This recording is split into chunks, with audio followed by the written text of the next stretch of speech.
I have hit live. Once Hello, a few world. people rolled in, the discussion can begin.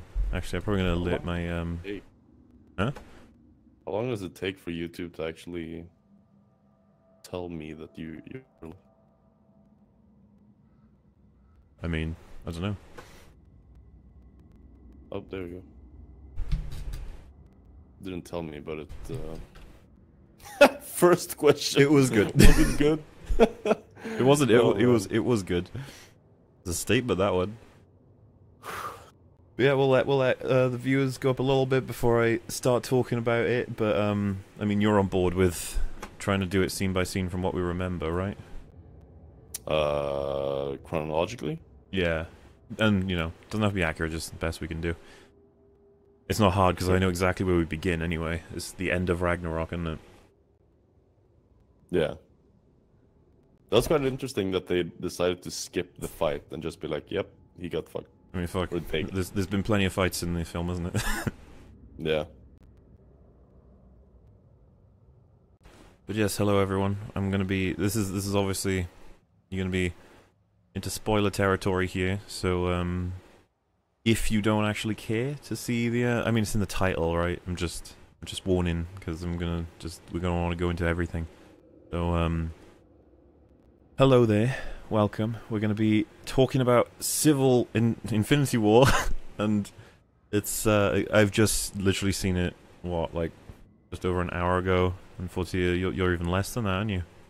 Yeah. Our film ended like 20 to 12, and it's now 27 after 12. So Did you get to talk with your friends that much? we discussed it a little bit in the car, but Hmm.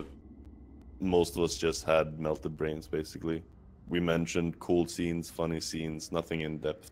Yeah. This will be on my Discord. You'll find it in Watto's Junkyards area. I'll probably put that in the description actually. So, give me a sec. There's one thing they mentioned actually, which is to me is fucking unbelievable that the Russo brothers pulled off. What's that? I I mean, it's later on in the films, I guess, if we want to keep it Oh, we can chronological. jump ahead and back, but we'll just try and keep a through line. You know.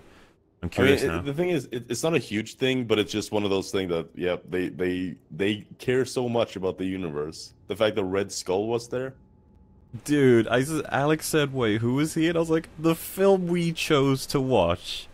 Yeah. The film we chose to watch before this one. I was like, that literally. Oh my god. Like, the thing is, I didn't get it at first. They actually had to remind me in the car because I had completely blocked that out because you and me literally had the discussion that they wanted him back for Avengers, but he denied it, right? He I don't know if refused it to was come back. Avengers. I just know that he denied coming back. Yeah. So like my thoughts weren't at all going in that direction, and I was like, so why the hell was he there? And my friend was just like, "Have you seen Captain America?" And I was like, "No." Yeah, I was. As soon as he took the thing off, I just went Red Skull, and Alex was just like, "Who?" Oh, dude.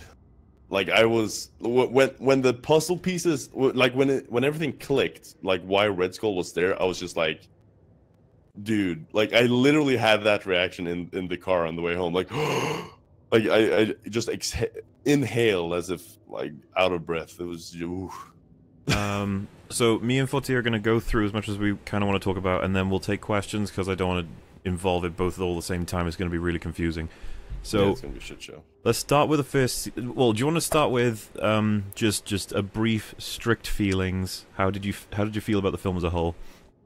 I mean, like I told you before we started, it's just so much to process right now. It's almost difficult for me to even like tell you if it's Oh, I mean, it doesn't even have to be. For example, what I say today is probably going to change over the next few yeah. days. Well, I mean, I guess my first assessment is that it's jam-packed with stuff, and there's so much to discuss, I guess. I mean, I don't even know. I mean, okay, short answer, I liked it. It's good. That's the short answer. For me, I would go as far as saying I loved it. Yeah. But there are a bunch of things that I have a problem with. Now, Yeah. the reason I love it, despite those things, is because I just adore these characters. And I've said it before, there is a kid in me that absolutely adores seeing powerful individual people doing their thing. Yeah. I can't tell you how much I enjoyed watching Iron Man and Doctor Strange fight side by side. That shit was awesome. Yeah. And then Spider-Man jumping into the mix. It's almost like, how did we get this part? Like, how did we get to this? This is so cool. Do the part with Spider-Man and his teleport thingies, like teleport thingies? the portals. Like, Oh yeah, hello. yeah. Not to mention the kick or something. when he drops the like explosive on Thanos' back, and then he just middle fingers and falls back through a portal. It's so fucking awesome. I like, dude. There's so much. You know, you could call it fan service, right? And I'm okay with that. I just call it good fan service when it's good and bad when it's bad. Yeah. But that is the point of these fucking films, aside from... Yeah. I mean, seriously, what do you expect? It's a film with, what is it, 40 characters, I think someone mentioned? It's like 40 main characters, good and bad. I was going to say, I'm pretty sure the number was something like 72 characters. Just characters. Oh. That includes stuff like Red Skull and the scientist girl from Wakanda, you know? So, I mean, they have to, quote-unquote, they need to have a fan service in one way or another. Absolutely. And I would be unhappy if there wasn't. Yeah, I mean, exactly. The thing is, if they had a movie and they were like, okay, no fan service, guys. Let's just have the story and nothing else. Like, it would be boring to watch because then it wouldn't be them. It wouldn't be the characters. It would just be some guy in a metal suit, some guy with an eye patch. It wouldn't be them if they didn't have their, you know, yeah, dude. When he's trying to Hulk out and then Iron Man says, "You're embarrassing me in front of the wizards." I fucking love that line. Yeah, Tony was fantastic in this film yet again. Not that was a surprise. Yeah, dude, I thought they were gonna kill him, man. I really thought they were. Don't even care about admitting this because this is how much I adore his character. You can ask Alex in the cinema when he brought out his spear. In my head, I thought, Jesus Christ, that might be able to pierce Iron Man's armor because it's made of his armor. And then he broke it off and stabbed him. I literally went, no. Yeah. I was just like, that's how invested I was. I was like, actually, give a shit. I was so into the movie at that point. Like, I pretty much had your reaction, but in a different way. I actually went like, yeah, kind of like movie style, like, oh my god. So anyway, do you want to run back to the first scene, which would be so it's there's a common discussion that's happening in a lot of films recently, which is the tonal clash of comedy and drama. That scene for me had a little bit of that, where I was getting a little bit like, I want to laugh with Thor and Loki, you know, reminiscent of Ragnarok, but this is not the scene for jokes. That's how I felt about it. It was very serious, especially with the camera pan over all the corpses. I was like, oh, yep, so that's all the guys' Guardians. Which means Thor, as he says, lost everything. But I can't remember what they were, but there was a couple of jokes that had the audience laughing, and I was like smirking, but I was, in my back of my head, I was like, isn't this like tragic as fuck right now? And Loki's about to die. I don't remember the jokes at all. There's stuff like this is the thing, I really can't remember. There was two heavy hitters in the audience, because that's all I remember. I just can't remember what they actually said. And Loki's being fucking, you know, coy or tongue-in-cheek. And Alex had to ask me as well. He was like, so is Loki dead then? Because he did die like that before, didn't he? And I was like, the film wants us to know he is dead, especially with Thor, but even Thor's like, Thanos, maybe. Thanos, like, actually says it. Like, no resurrection this time. Yeah. So, yeah, I'm pretty sure, like, even the director is like, okay, we need to make sure he's actually, like, you know, dead. And, have him say something. I liked that it was so obvious as well, because he was, like, pulling out the knife, and Thor is like, huh? It's like, no one's going to believe that Thanos will die here. And then, he just, like, stops him with, it's like bluey stuff, so it would be the Space Stone he stopped him with? Yep. Because I assume they always pick the colors for a reason, right? Like, that he's actually using a specific power. That is something that I'm really confused by. Because in the last fight, for example, like, he kept countering the different attacks from the different Avengers. by, you know, different colors, and I was like, wait, can that stone do that? Wait, can that stone do that? Wait, can that stone do that? Yeah, I was like, I need to there's watch it too again, much but I don't know going if they were genuine, because he just boops them away for the most part, Yeah. doesn't he? Because I believe there's a sequence where he boops them like one person away with the blue stone. Like there's like a force field around them. It's like go away. Dude, And then he does the exact same thing with the purple stone. I'm like, wait, so it doesn't matter what stone he uses? Yeah, I don't know if there was actual relevance to the colors. I'd have to remember what the colors even are. Yeah. What's the purple one? The Xandar one, right? Yeah, that's the. I don't know. I know that the red is power, green is time, orange is soul or mind. Yellow is mind. Yellow is mind, so the orange is soul. So the purple would be. Is it space? Space is blue. Oh, purple is power stone. No, that's a red one. No, it's purple. Wait, what's the red one? Red one is soul stone. No, reality stone. Sorry. Oh, reality. Yeah, that's the one. Because yeah, again, I was really confused. But then I at first I was like, is this like something I should be concerned about? But then I realized that technically all the stones have like a tremendous power in themselves. So like the time, I mean, maybe the time stone is a bad example, but say the blue stone, even though it's like a quote unquote space stone, so it can like teleport you everywhere, it still has power because they draw that power in Captain America, right? They literally make shooting weapons from that power. Are we trying to apply logic to all of these stones that essentially just fucking do stuff, don't they?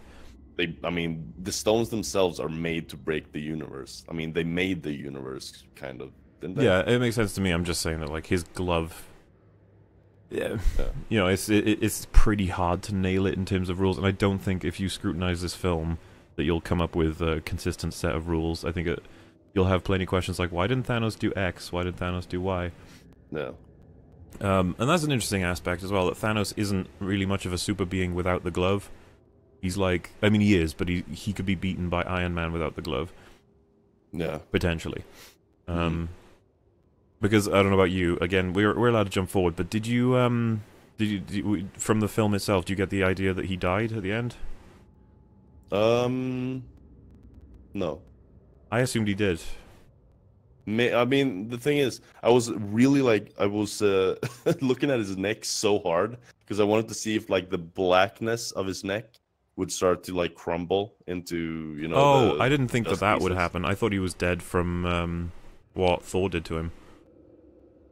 Oh, really?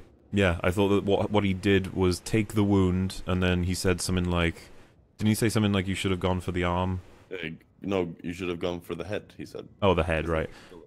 My assumption with that was that you should have killed me instead of mortally wounded me.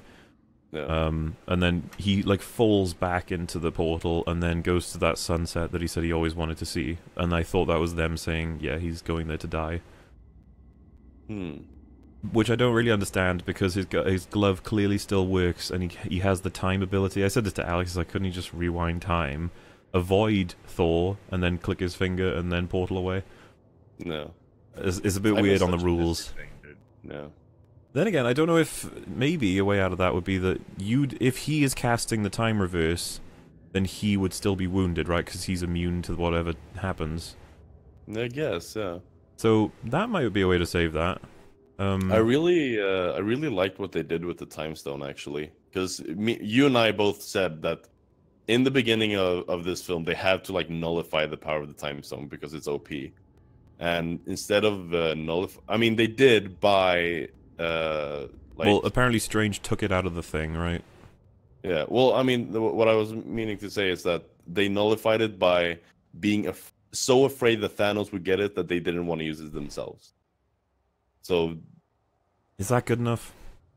I mean, because you know, the second that Strange saw that the place was being like ripped apart by this giant machine, I was just thinking to myself, like, if I was Strange, I might think about reversing time by a whole day, and then being like, okay, collect stock, collect people, be like, tomorrow this is happening.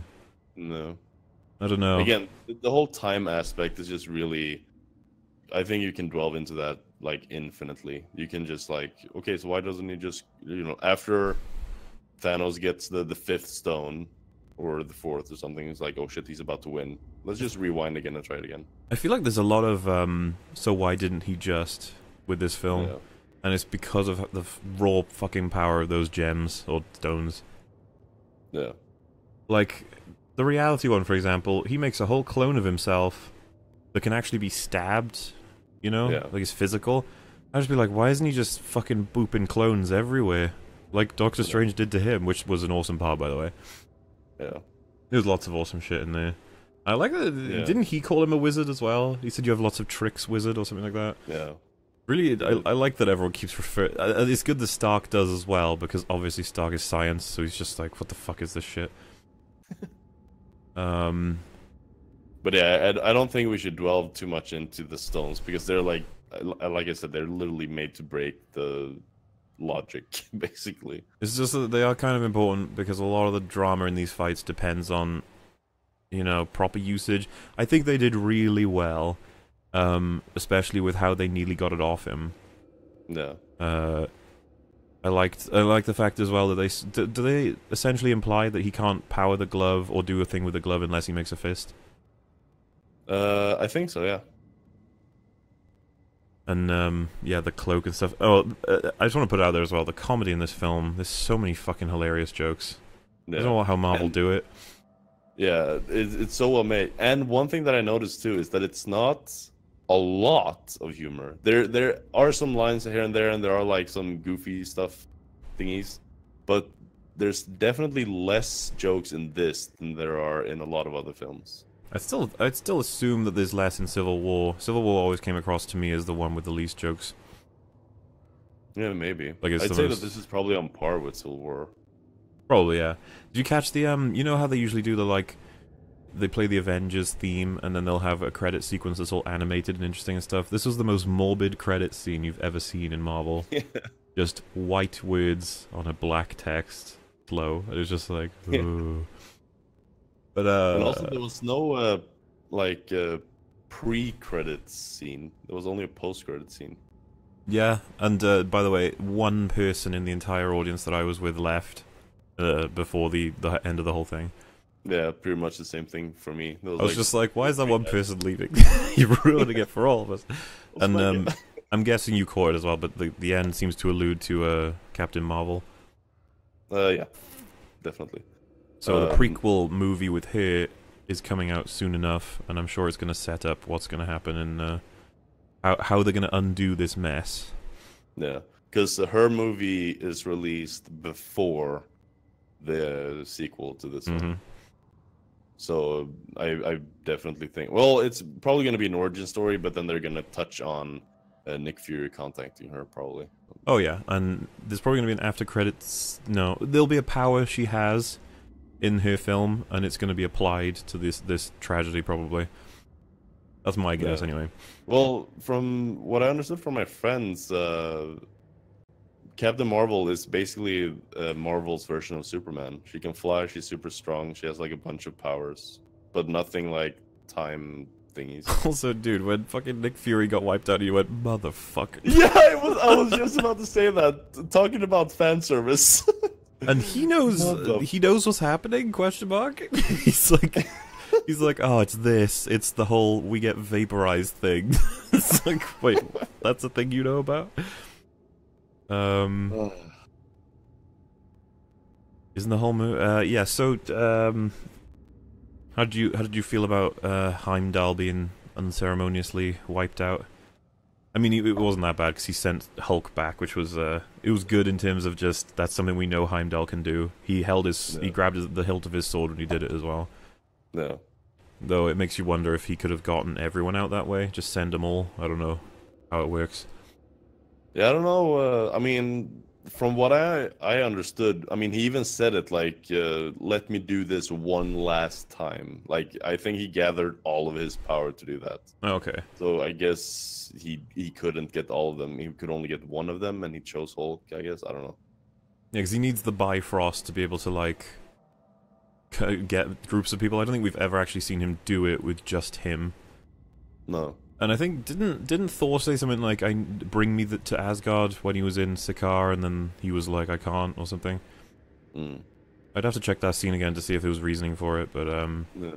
Well, I believe he says like, "Allow me to gather the dark arts again, or dark's power again." He says something with dark powers. hmm. To do this one last time, I think he says. Yeah, literally all Thor has is just Thor and then the Avengers that he knows. No. So yeah, did you feel sad when Loki got booped? Yeah, I mean, I don't know. Loki's difficult for me because, you know, he has been a dick. I mean, rewatching the Avengers, you're like, holy fuck, this guy has committed genocide, you know? Not only But then- that, but the fact is that Thor seems to give him a pass because he's a brother. I understand that, but I still can't help but look at Loki and be like, I don't fucking trust you. Yeah, exactly. You can tell his arc was that he gradually goes from being almost a strict villain to a strict hero. Because at first he was kind of nothing. He's a slate in Thor, and he starts developing quickly because he's like the timid, sort of useless one, and he gets a chance to take some power. And then he gets booted from the family, or he leaves them, and then he becomes a full-on villain, and slowly he's getting like injected with more heroic stuff as it goes, and he ends as a good guy. Yeah, I mean, like I told you before, I was 100% certain, not from having seen things before the film and like making like assumptions and stuff, but after seeing the first scene in the film with Loki, I was 100% certain that he was gonna die, because he was like, no, like with the whole like saving Thor thing, and then mentioning that he's Odin's son. I was like, yeah, they're just setting up for us to care about him so that killing him will be more impactful. Which, yeah, Ragnarok helps. Sure. Oh yeah, definitely. But he still betrayed them in that. I know it's a part of his character. You know what I'm saying, though. It's just, it makes... Yeah. I care, for example, like Captain America. He's just never someone who does any wrong. So I like care about him consistently. With Loki, I'm like, he's a good... Yeah. But like, at least I understand that like Thor's never going to be happy to see him dead. Yeah, exactly. So I probably, like, and this is just getting really detaily, I probably would have killed him a bit differently. I would have preferred Thanos kill a clone when he missed the strike, and then, like, Loki's behind it, like, camera pans out, Loki's behind him and goes to stab him. Then Thanos stops that as well. Like, he stopped the first one and the second one. And he could have, like, an epic line, like, do you think I don't know you, Asgardian? Or something like that. And Loki like looks panicked, you know, and he can't move because he's just frozen him in space.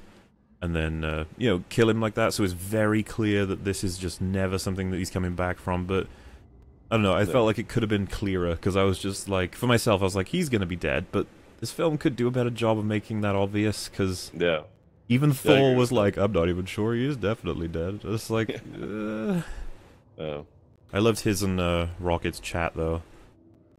Yeah. He's like, time to be a captain. Did he say something like, you don't want to put that right? Okay, I had only one way of hiding that. Oh, what do you think of that? They retconned his eye. Yeah, that was interesting. Strange choice. I think it was like, yeah. I mean, the thing is, I'm not really sure why they did the eye thing to begin with. Like, the eye thing is, like, from what I know of Norse mythology, that's always been Odin. I don't know why they did it in Ragnarok at all. Well, but I guess it would be fine if it happened and we dealt with it from that point on. But now it's been undone. It's just like, what was the point of it? Yeah, I don't really understand the whole eye thing. Really feels like a retcon, and now I want to get the Russo's assessment of it. No. Alex was literally like, was it because he didn't want to wear the patch? And I was like, yeah, I don't know, I guess. Really, because they've established that Rocket steals limbs and pieces of body parts, and I'm like, okay with that. And it's funny that he just has an eye. That's fine. Isn't that an actual reference, though? The eye? Yeah, because I think, yeah, because it sounded so familiar to me when he told the story. Because doesn't he, like, joke about that in Guardians of the Galaxy, where he's like, oh my god, could you imagine waking up and he doesn't have an eye? Like, I think that's like a scene in the Guardians of the Galaxy 1. It could be. I've only seen that film once. That could be why I don't quite remember it. Oh wait, maybe it's Guardians of the Galaxy 2 when they're in the prison. I don't mind. I think Well, it sounded familiar to me though, so I think it's in there somewhere. I was gonna say because he stole the leg in the first film, didn't he? No. And he steals stuff, and then there's the I really like the line where he's like, I'm "Can I have the arm?" But then he's like, "No," he's like, "I'm gonna get that arm."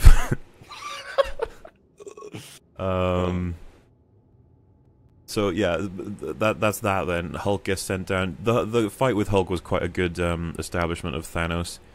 Like it was like he can be hit, he can even be beat, as in like beaten, but he just turns it around on Hulk and knocks him out.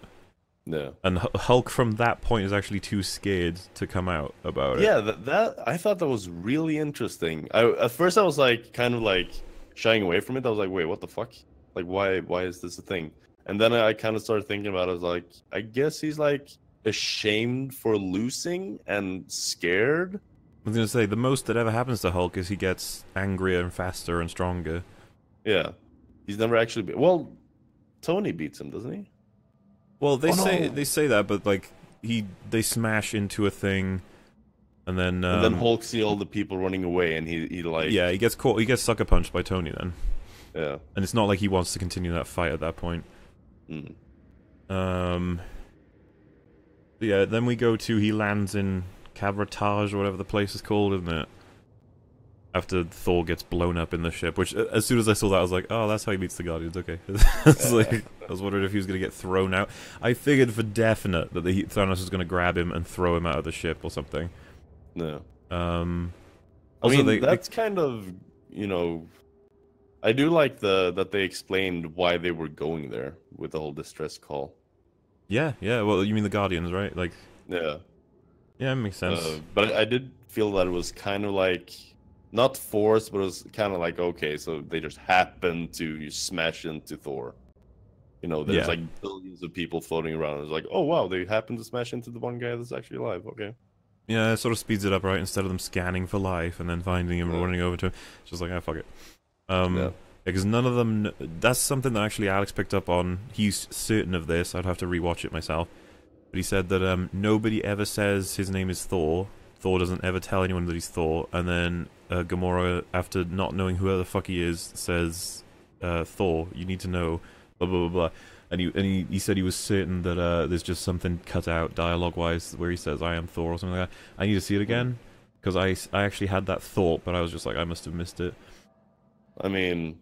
It's like a tiny continuity error.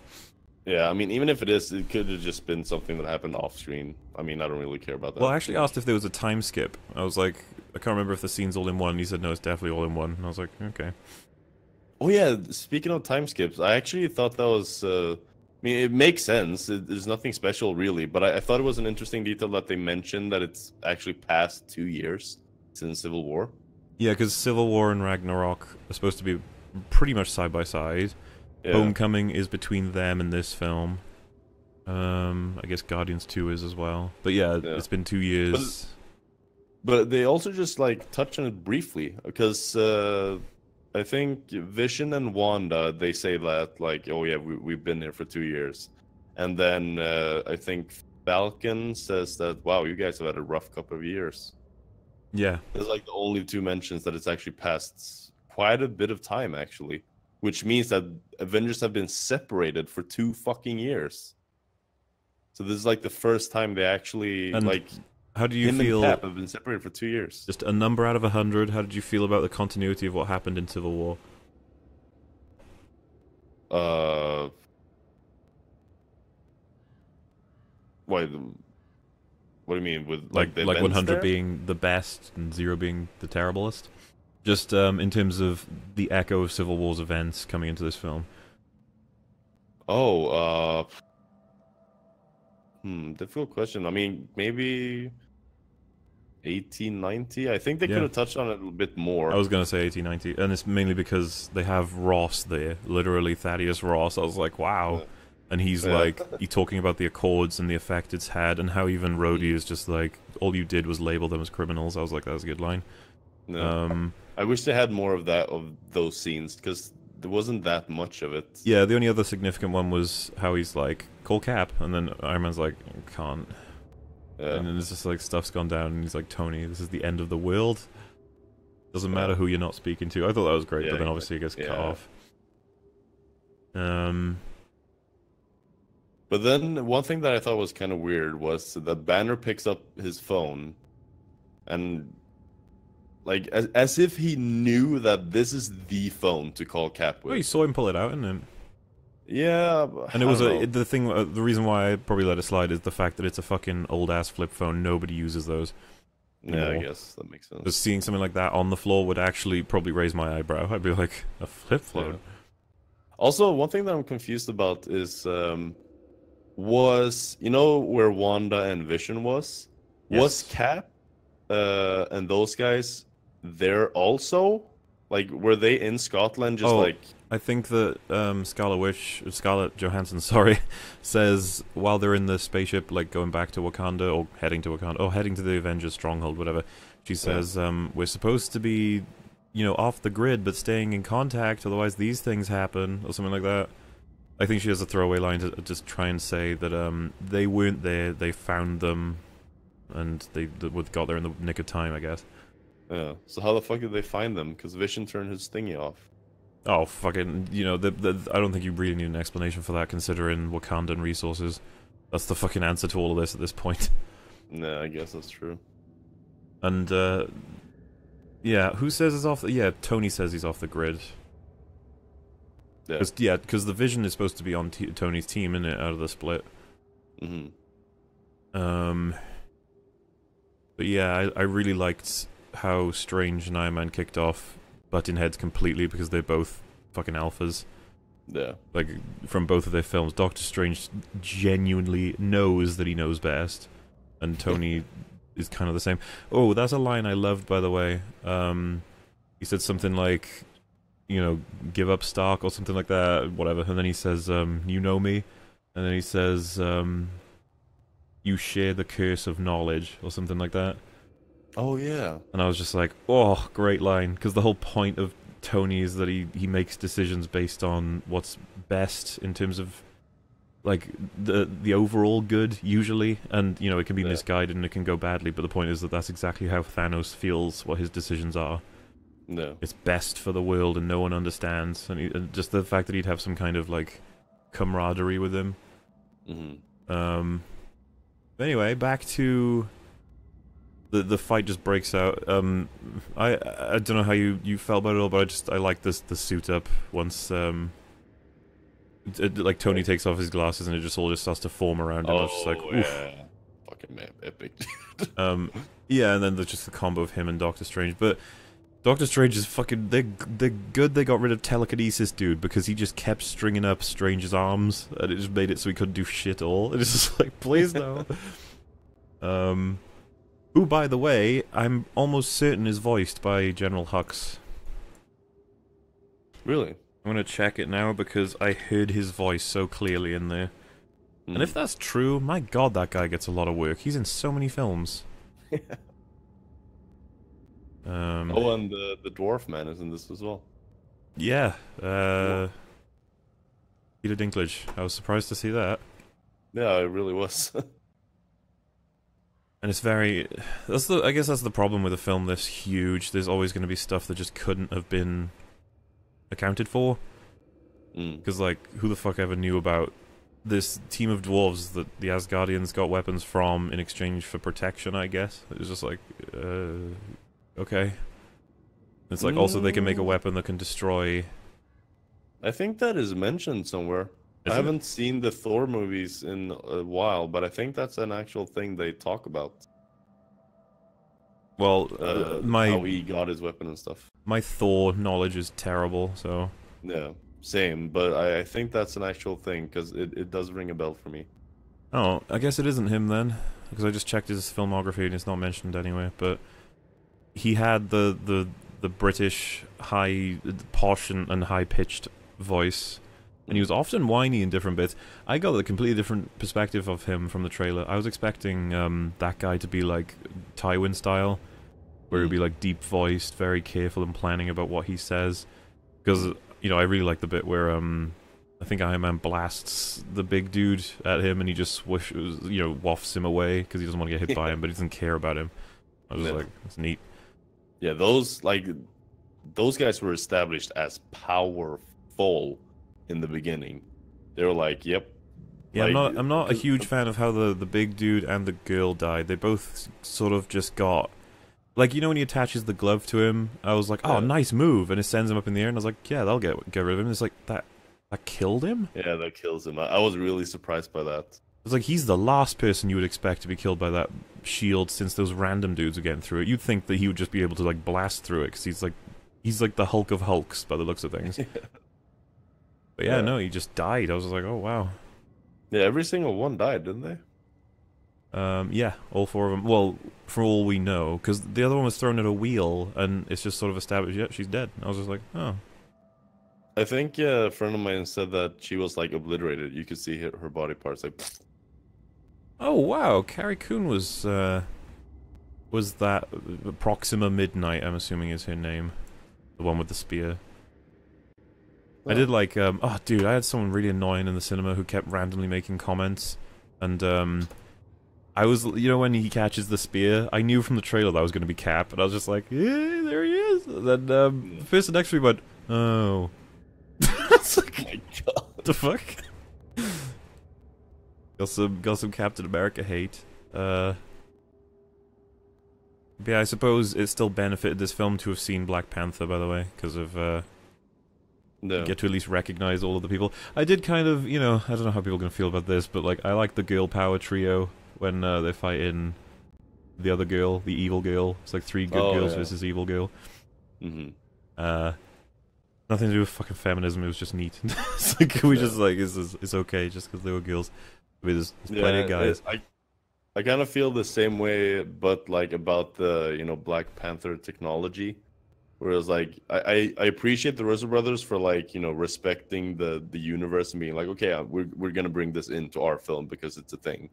But I still don't like, the cloaks being shields. But I still thought it was like, at least they make way more sense in that environment, right? A war while they just have them casually as their thing in Black Panther. Yeah. Just cause, like, I don't know, I always found that weird, but like, if we hadn't seen Black Panther, I'd be like, oh, they've got these shields, it uses the same technology as their dome, and they've probably donned these in prep for a big war. Yeah. As opposed to, we're sending some ships with weapons on it, we have no expectation of fighting people, and it's like, oh, it's just because our cloaks happen to have that ability. It's like, oh, whatever. It's weird, man. Like, somehow it made more sense in this film than it did in Black Panther, even though it's the exact same technology. Yeah. And I did like that, they actually... Oh, okay, so I didn't like... I have to talk about this. The creatures are getting through in the most lowest, pathetic numbers you could imagine, right? It's like 1 per 10 actually got through the shield. And then they see them going around, they're like, oh god, if any one of those gets through, like, Vision's gonna be fucked. So instead of sending someone like Captain America back and just to cover Vision's room, any one of them could have done it. They decided to open a fucking floodgate. I was like, if you're gonna open it, which is a neat idea, make it small, not massive. And I know that you could be like, well, apparently that's the smallest they could open. I'd just be like, oh, come on. That's like a force righted thing. But then, like, they pour in, and that forces Scarlet Witch to go down and fix it all for them, which then makes Vision vulnerable. And I was just like, if everything was based on that, because if they had gotten the thing out of his head, which they looked like they were getting close to, considering Tech Girl was like rushing it towards the end. No. Then yeah, she could have smashed it before Thanos would have gotten there. I guess he could still rewind time.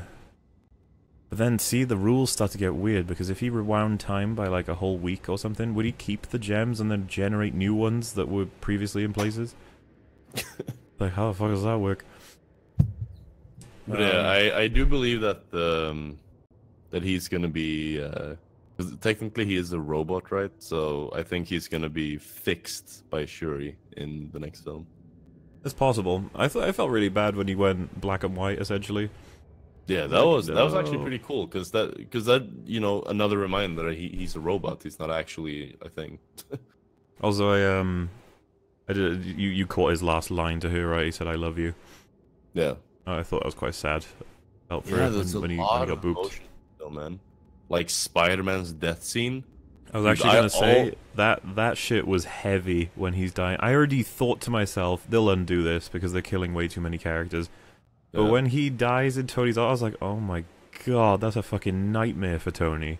Yeah, dude, that hit me so hard. I was like so close to shedding a tear. I was like, my eyes was tearing up like fuck. I was, holy mother. That was a really well-made scene. Because he died saying shit children say, which is like, Yeah, exactly. I don't want to go. Yeah, that's exactly what I wanted to touch on, because it's like you're bringing this, like, I think he's 16 in the film. He's supposed to be, at least. So he's like, and Tony keeps mentioning it, that like, you're a kid, go away. You're a kid, go away. And then he like actually, like, instead of being this macho guy, when he's on the brink of death, he gets terrified and does exactly what you expect a 16-year-old to do. Like, it's so in character. I fucking love the Russo brothers, man. Well, I was gonna say, I said to Alex, like, character is just fucking perfect for me in this film. I loved pretty much everything done with all the characters. Though, you know, if I gave it some super thought, I might be able to pick some things. But it's the plot that was getting me a bit, like, tied up. And there's just a bunch of things in plot I don't like. But there's so many great character moments. Yeah. I loved the whole scene where the Guardians, or what is sort of the Guardians team, meet up with the Avengers team, and their fight. And fucking, like, he's talking about the plan from Alien, which is that Ripley blows the alien out into space. He does that with Thingy, which I can't believe they managed to nail that again, because the reference to Star Wars was great in the first one. But he's like, if anything, like, puts his babies in me, I just don't want to, you know, sort that out. And then he meets up with Mantis. He's like, don't put your eggs in me.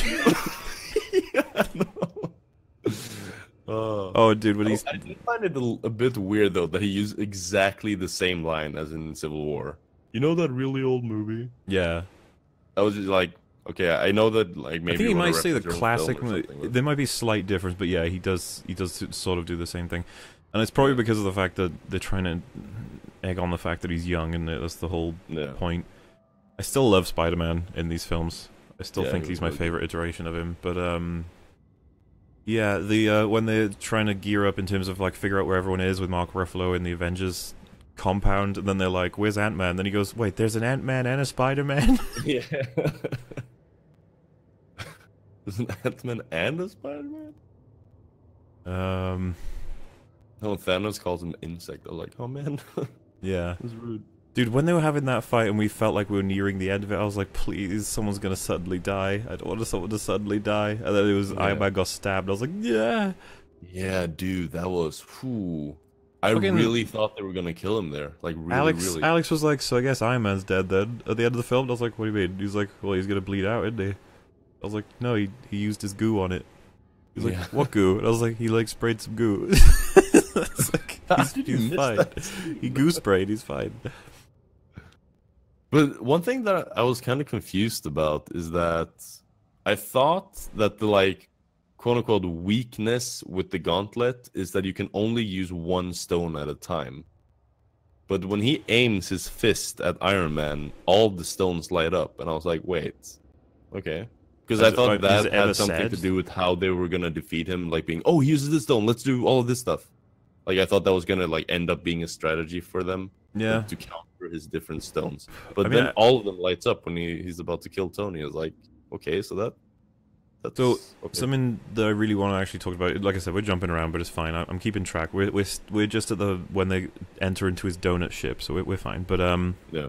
The idea that all of this is by Doctor Strange's plan.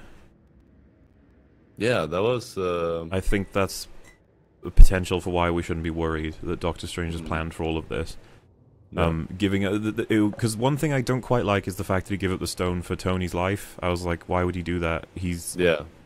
I don't think these guys like each other enough for him to do that. But not only that, it's just Tony could die anyway if you give that up. So why do it? I think it's part of he went through the, you know, however many thousands of versions. I think there's a chance that he... Actually. Yeah, I think there's a chance that he went through the one they just did. He even saw Star-Lord fuck up. But it all results in a win, and he's probably... this is all probably a part of the plan. That's what I would assume. Yeah. But yeah, potential for that. It's funny that I love seeing Doctor Strange, watching him interact with characters, all of it, aside from his movie. I didn't like him in his movie. No. But I just love seeing him in this. And like I said, I love seeing them clash as well. But, I love the scenes with the Star-Lord and oh, Iron fuck, Man. dude. It's fucking amazing. Just other memory where he says, hey, create a distraction. And he goes, what? We're all gonna die! So fucking great. Yeah, I thought that was so funny too. Oh my god! Just immediately. And Peter's like, oh, Yeah, okay, that works. I thought it was so cool too when he flew under the bridge. I was like, ooh, Spidey. Yeah, no, like I said, dude, when they're all fighting and then Spider-Man stops him and he goes, hello, Mr. Stark. I was like, yes! Oh. When he knights him, says, you are now an Avenger. And he's just like so happy about that. Yeah, and then he's like, oh wait, no, I gotta be serious. Yeah. Oh, we're using our made-up names. It's so interesting to see how so many of the scenes are filmed and presented differently than the trailer. They're like different versions. Yeah.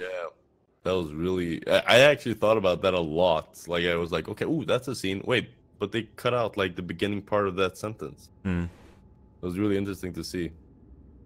So yeah, Donut, they all get on. Oh, and there's that scene for, because that's the thing, it seems like they have to sprinkle developments, and it's like, they keep having trouble, Tony and Pepper. They're back together with Spider-Man Homecoming, and now she's like, he's talking about, you know, setting up, isn't there a wedding? Yeah, he talked about, like, a ring or something. Yeah, and that he's actually talking to her about a baby as well.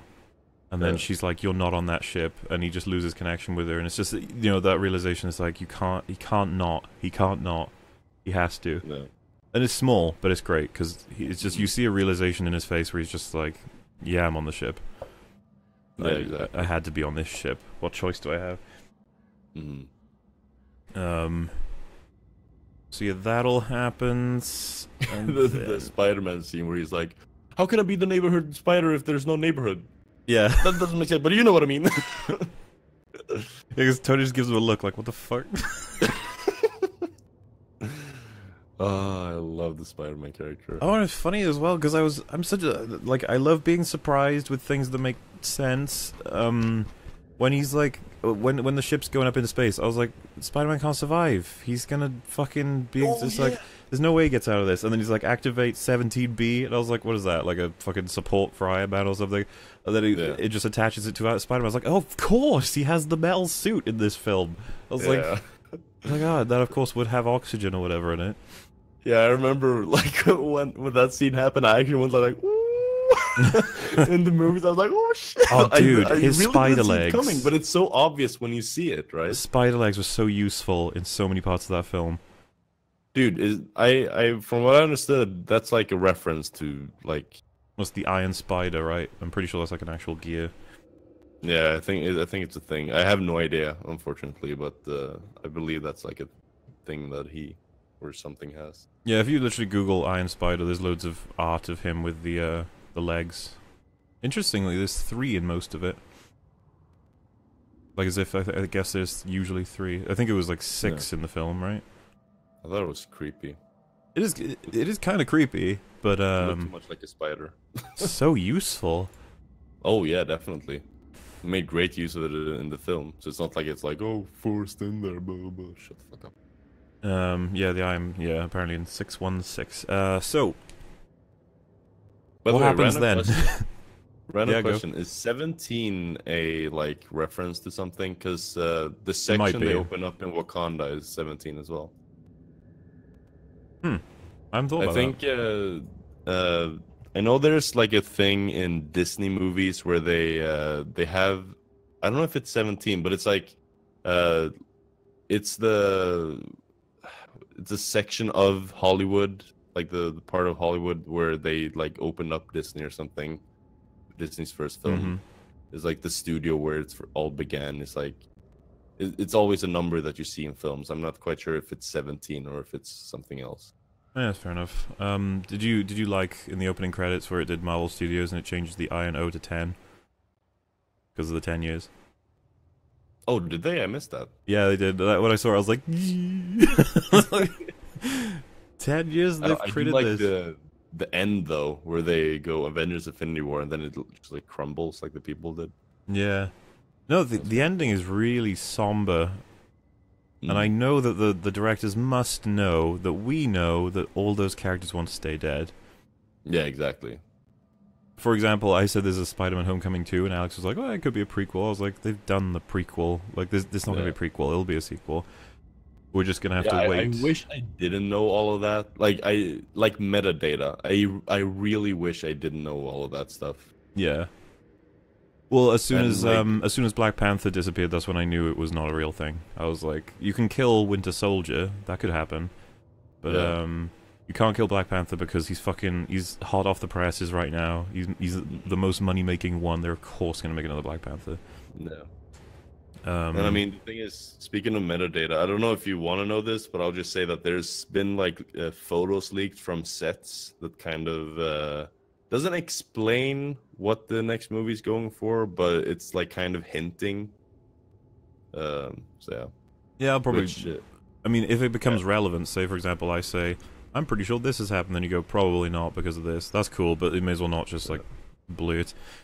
Yeah. Um, Yeah, I won't say too much because a friend, like one of my friends that I went to the movie with, he kept spam showing me pictures of stuff, and I was like, kind of don't want to see this, dude. yeah, it does feel that way, doesn't it? For Yeah. example, we could find out how many films they're all contracted to be on, but I don't search for that. Yeah, I only exactly. find out from, articles getting linked and stuff. Yeah, that's unfortunately something I know about Spider-Man as well. Yeah, yeah. Trying to think of what actually happens next chronologically. It's like you do because we could just talk about the cut to this Vision and Scarlet Witch. No. I could not think of the scenes in Civil War that's built those two up, Yeah. and I really liked this is what I want to talk about when I make my video. When she turns around and sees Captain America, it's like that's the guy that like he's the hero guy. So it's just like a relief for her. It's like he's always the one that protects people, and obviously she chose his side in Civil War as well. So it's just like a nice. You get all of those things behind the reaction. It's not just on its own. Not just someone helping. I'm trying to think as well. Yeah, they kick way more ass than the superpower people. Scarlett Johansson like nearly kills the Goblin dude. Yeah. And they go to finish him off. Her line is something like, we can kill you, and we will, or something like that. I was just like, oof, they're not fucking around. Also, poor Vision, man. He's been so nerfed in this film, and I know it's to do with you need him to be nerfed, and Scarlet Witch got fucking, I would actually argue, be buffed. It's very fucking clear that she's the best one as far as the films are concerned. Oh yeah, she's like crazy powerful. Like the moment she enters the battle, well, her and Thor. Yeah. The moment they entered the battlefield, it was like the enemy got obliterated. Thor kicked ass with that weapon. It's like, why did you have that instead of Mjolnir? Yeah. Dude, and that axe was fucking big too, man. Like when he like pierced it into Thanos and you saw that it's like pretty much like from his knee up to his fucking yeah. shoulder almost. Which is why I assumed they were saying that that's a mortal wound. And Thanos is he's not got regeneration or he's not got strong skin. He's just got ambition and he's a powerful race. Yeah. Well, he has Infinity Stones now. Oh, of course, but they don't know stop you if from people dying. know. Apparently, Yeah. probably should have kept his armor on. But yeah, their relationship, I thought it was pretty solid, and it was well paid off, well built up and paid off in the film. Mm-hmm. I felt really bad for her when she had to kill him. Oh yeah, definitely. And like you said, the fact that he actually says "I love you" right before he dies as well. Yeah, because he's a robot. That's the whole point of it being so kind of beautiful. Yeah.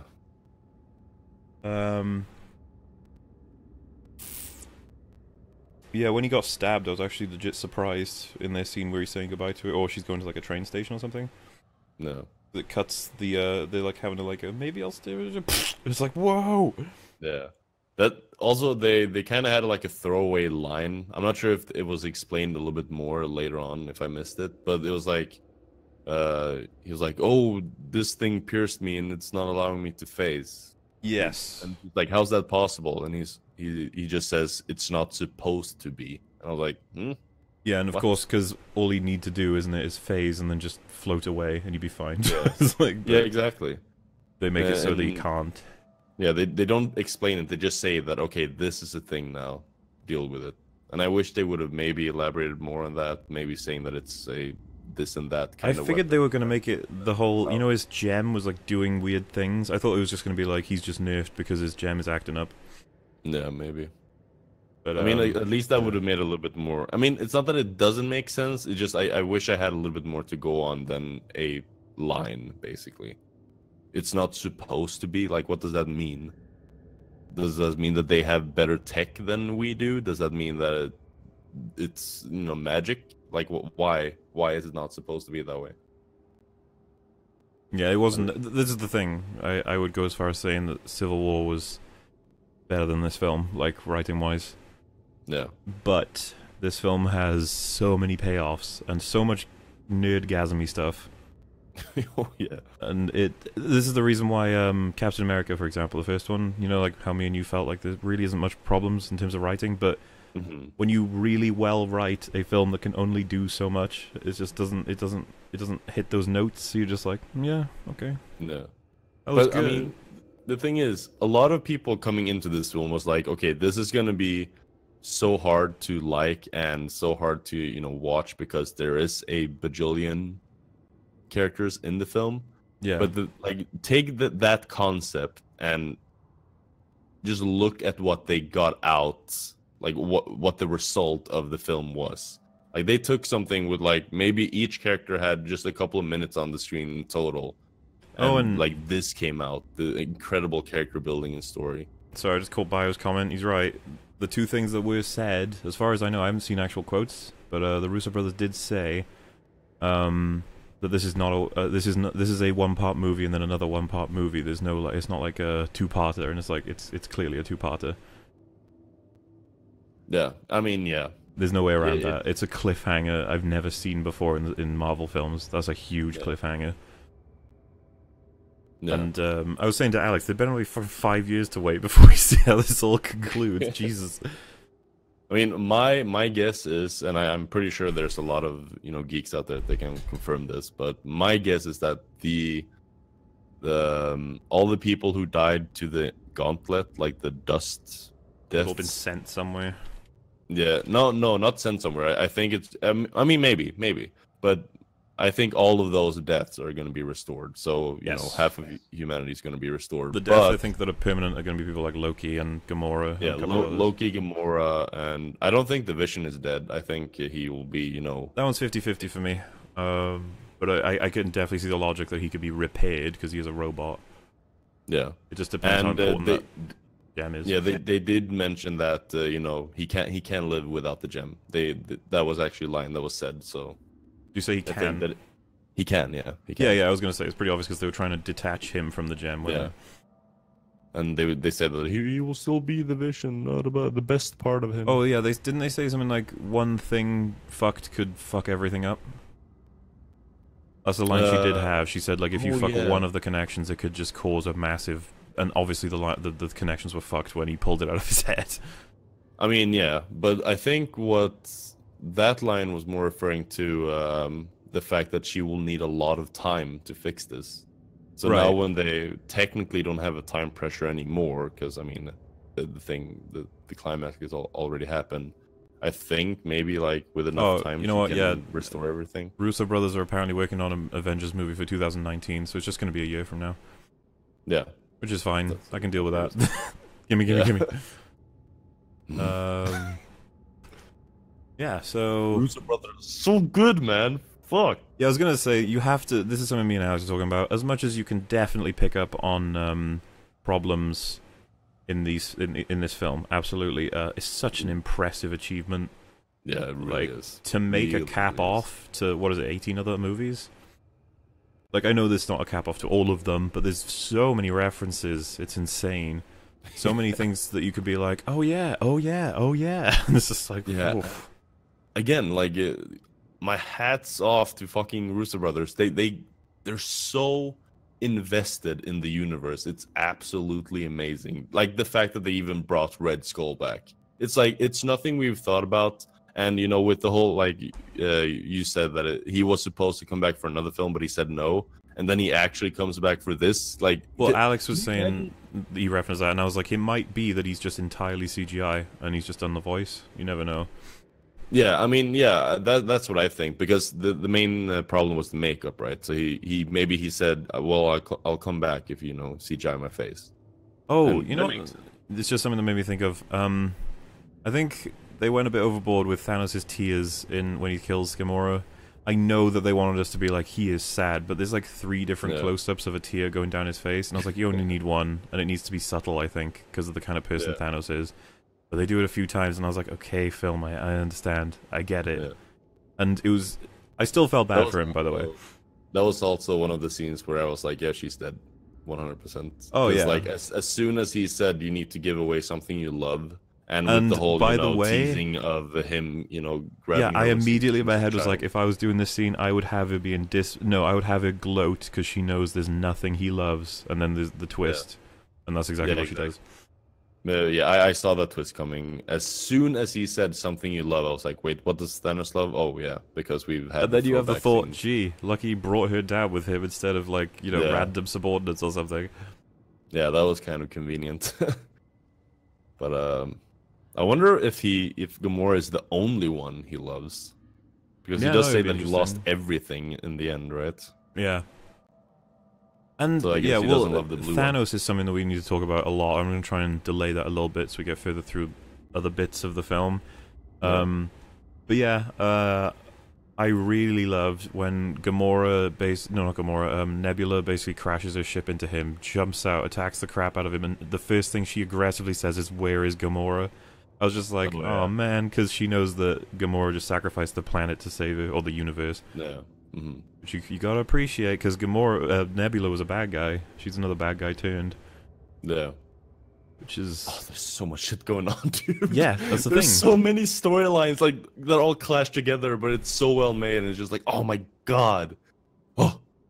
And, me and Alex were talking about this, we were like, I don't see Marvel as a series recovering from this too well, as in, we've hit an all-time high here. This is the peak of, like, so many different things coming together. It's like, and it just, once part 2 is done, it's not like it's gonna, slowly crawl down a bit and then crawl back. It's gonna be a dead drop with new characters being brought in, new stories to establish, a new villain to slowly talk about, and then basically, like, essentially, season 1 and then the beginning of season 2, but in films, so it's really hard to think about how the hype will be maintained.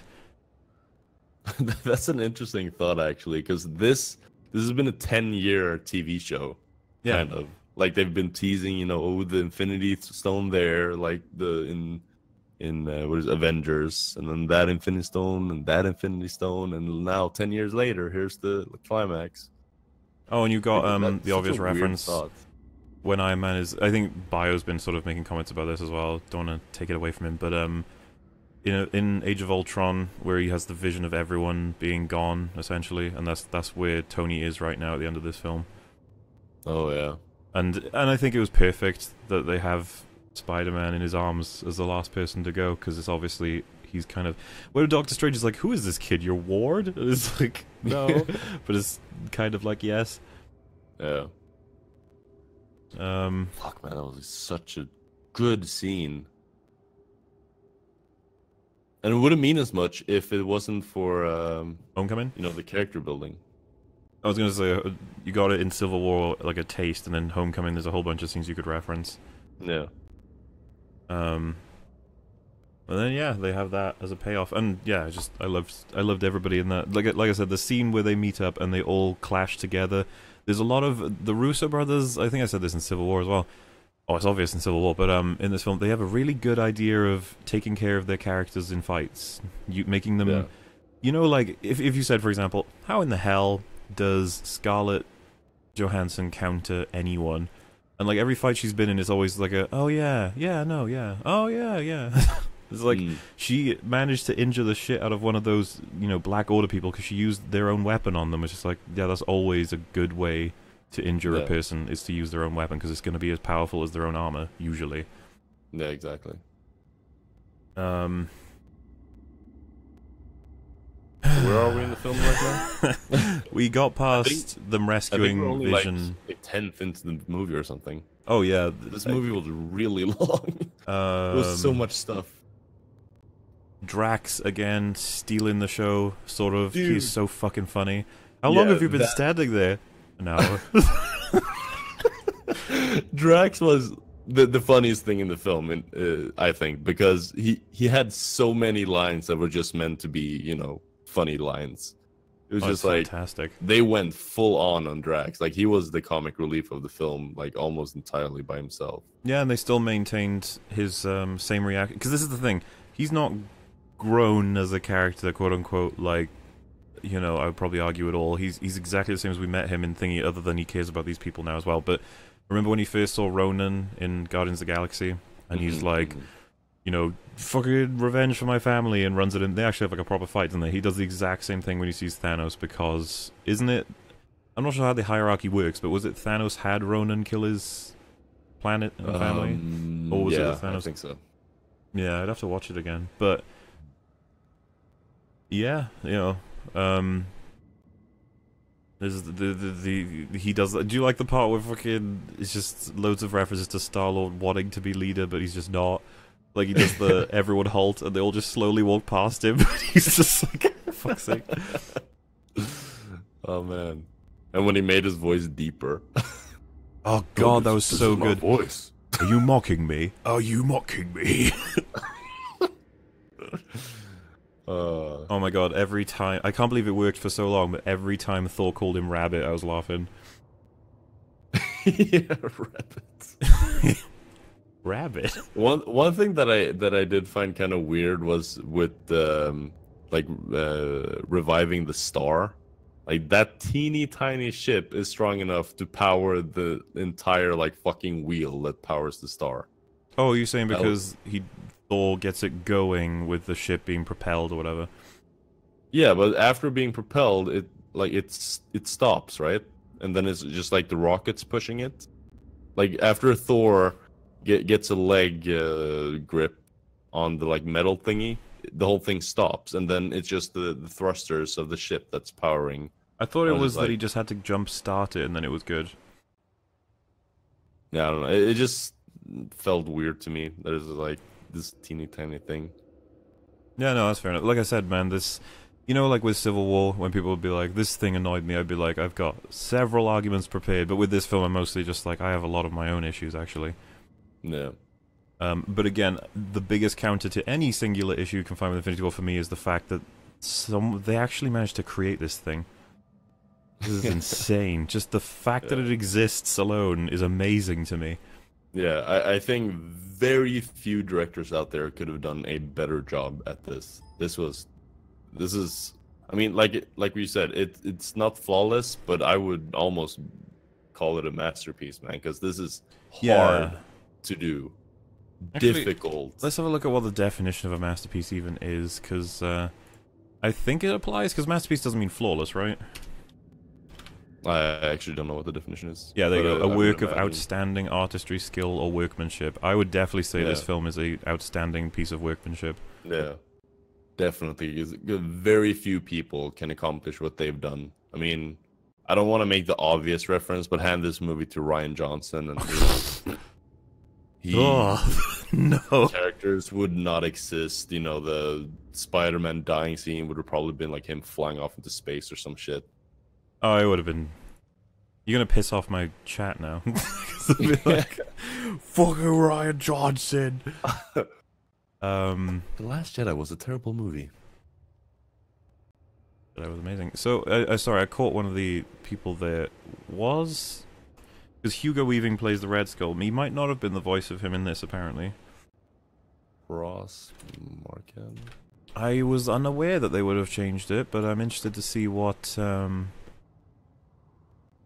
Well, who they used instead, but I don't know. We'll probably find that out another time. If it is Ross Marquand, I mean.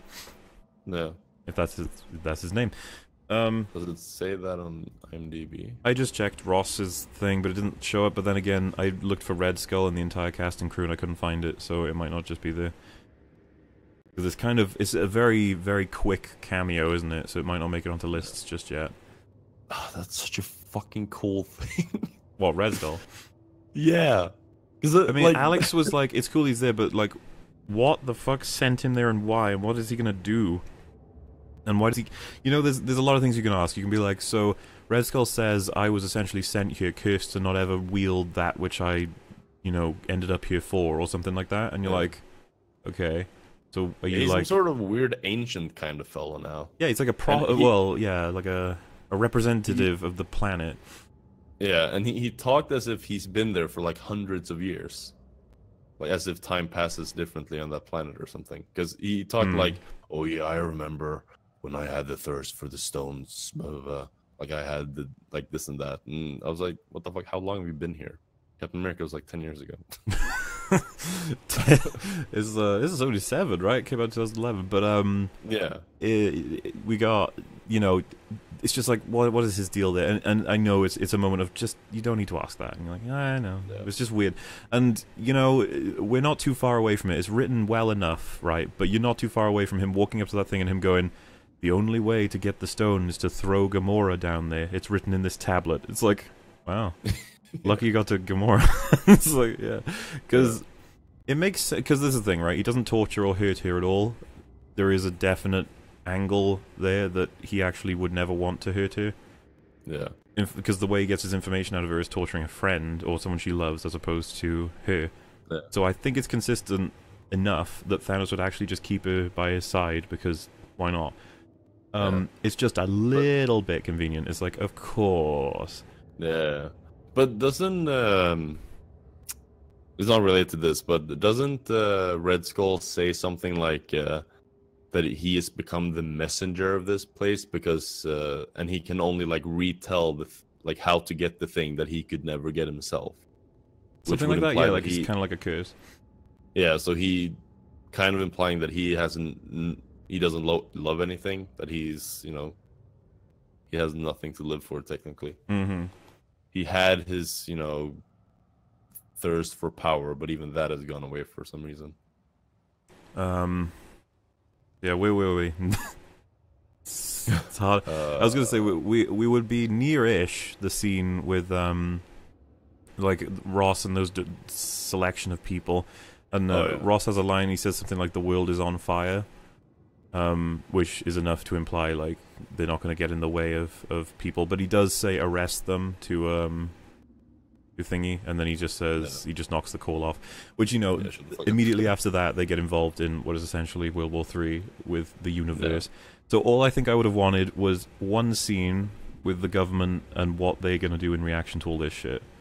Yeah, because doesn't he say like, do you think everything is forgiven now because you know we have an invasion or something? Yeah, which is why I was like, it's good that he said that.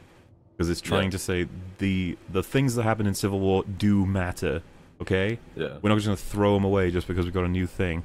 And it's the one thing in the world that would actually say, yeah, you should throw away what happened in Civil War because what's happening is more important. 50% of the universe is nuked. Yeah, it's kind of a bloated way, or bloated, not bloated, but like a same message, but in a bigger context, the same way Captain America, or Iron Man has with Captain America, that it doesn't matter your personal indifferences because, you know, the world is literally about to, you know, get fucked. And yeah, just a reminder for anybody who's recently just joined, we're gonna do questions and stuff once me and Fortea have sort of gone through the whole film. We're like 30% through or something like that. So keep your questions ready, and then we'll try and get to all of them. But it's probably going to be a floodgate opening because everyone's going to have a question by then. But I know that the main one's going to be, wait, so did you like it or not? I feel like the answer is yes. So I remember being confused, by the way, when they decide to split off in 2 teams. One goes to Titan, one goes to... No, sorry, not is it Titan? They go to Thanos' ship, Star-Lord and the rest. No, they go to Nowhere. Nowhere and... Sorry. or this is why I would need to watch again, just to catch the bits of continuity and the bits that explain shit. This is why, by the way, the initial reviews suck. because this is why YMS said it doesn't make sense that they all end up in the airport in Civil War, and it's like, no, there's lines to explain that, you missed them. Yeah. And that's why I don't want to be too harsh to this film before I've really given it a strong chance. I'm probably going to see it again, just because, why the fuck not? It was a romp, and it's like I said, so many just action-packed payoffs that you want to see. Also, Iron Man has like a million new abilities. It's just like morphing loads of shit all over him. I quite liked Thanos ripped his head off, and he's got the same shock face that he had when he held the gun in Civil War with Winter Soldier, and then he just reforms around him. I was like, oh, thank God. Yeah, I thought that was cool. But from what I understood, like if he regenerates one part of the armor, another one is left open. That's why he doesn't have like his full gear when he forms the like knife. I don't know about that. I would just assume that it can only regenerate so much in so much amount of time. Yeah, then eventually. I've always felt whenever he desuits, he does it in Age of Ultron. We talked about this in Age of Ultron when he's walking around the evil scientist people at the beginning. He says Sentry Mode. Sentry Mode's really cool, but I'm always like, don't take his suit off. What if somebody attacks you? Like, and in this, when he's in this, they get rid of the creepy dude with the torture device. He then desuits, and I was just like, what if something happens? And it's like, it just reforms anyway. It's like, okay, fine. But yeah, you do have to ask the question of why didn't Iron Man bring in an army? He always has the capability to do that. Yeah. And I know that they probably wouldn't do much against Thanos. He could have had him bring in an army, and Thanos just wipes them away with one thing. Oh, that was a cool moment. He brings a fucking moon down on the planet, or at least tried. Dude, I was so certain that he was gonna like use it as the line, but I'm guessing it's coming in the future film where he's like, they literally threw a moon at me. Yeah, like Iron Man could say that in terms of, yeah. Oh, you just reminded me when Thor is like, I've lost my whole family, and she's like, I've lost my whole family. It's like, yeah, it's a burden we share and understand. This Star was like, my dad killed my mom, and then I killed my dad. I didn't lose an eye, so I guess you could say I handled it better. I like when he's like right before that scene, he's like trying to like get between Thor and Gamora. Yeah, it's fantastic. Like, oh, yeah, and you've got someone implies he's put on weight. Massaging his muscles. Yeah. They imply he's put on weight, and then he looks at Drax, and Drax just like nods his head. And Drax comment on Thor is like a big muscly man. Yeah, and he says, it's like a pirate and an angel had a baby. Drax is so weirdly funny. Like I said, I think the thing that was aced in this film is dialogue and character. They're just so good. And I don't know at this point if it's just because of how well developed everyone is, it's easy to write dialogue that's great for all of them or something, or it's the Russo brothers making it look easy. I think it's the latter. I think the Russo brothers are just so good. Because I mean, if I've learned one thing from Civil War, is that they pay crap loads of attention. Like they do their homework, I guess. They just know everything. It seems like. Like, who would have thought to bring back Red Skull? Because it almost feels like, dude, that they watched disappears from Civil War. They watched Captain America 1 like we did, like as a run up to writing this film. That they were like, "Oh, we could play with Red Skull. He is." Yeah. Like, yeah. Do you want to? I was like, "Yeah." This was something that was never answered. Is he dead or was he taken somewhere? It's like, oh, okay. No. And yeah, that's a good point as well. We don't know how much of this was improv, because it seems to be they've got a selection of actors that are really good at that too. Yeah, I think of the a lot of Tony's like one-liners. I think that was a lot of improv.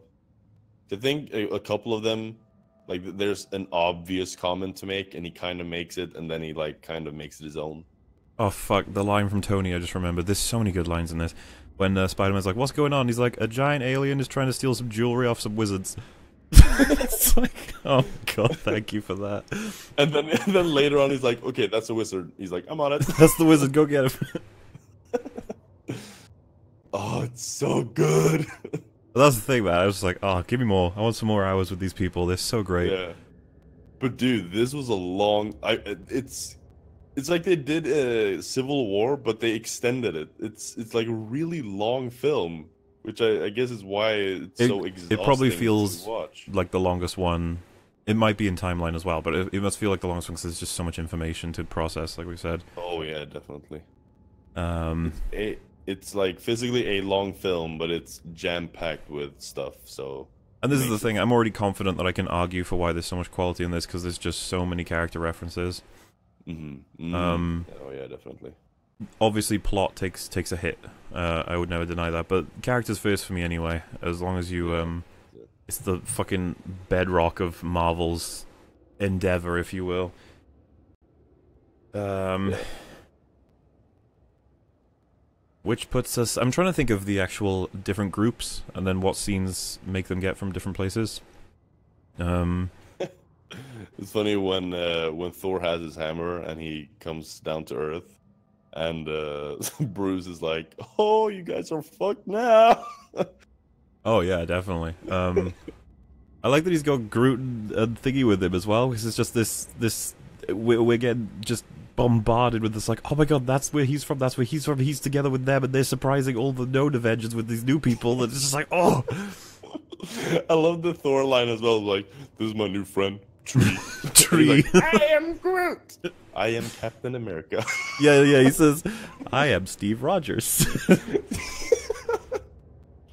And that's something that you could easily comment on. You know how Civil War gets criticized as it's not a Captain America movie, it's an Avengers movie, and it's also an Iron Man movie. It's like that's not a legit criticism to me.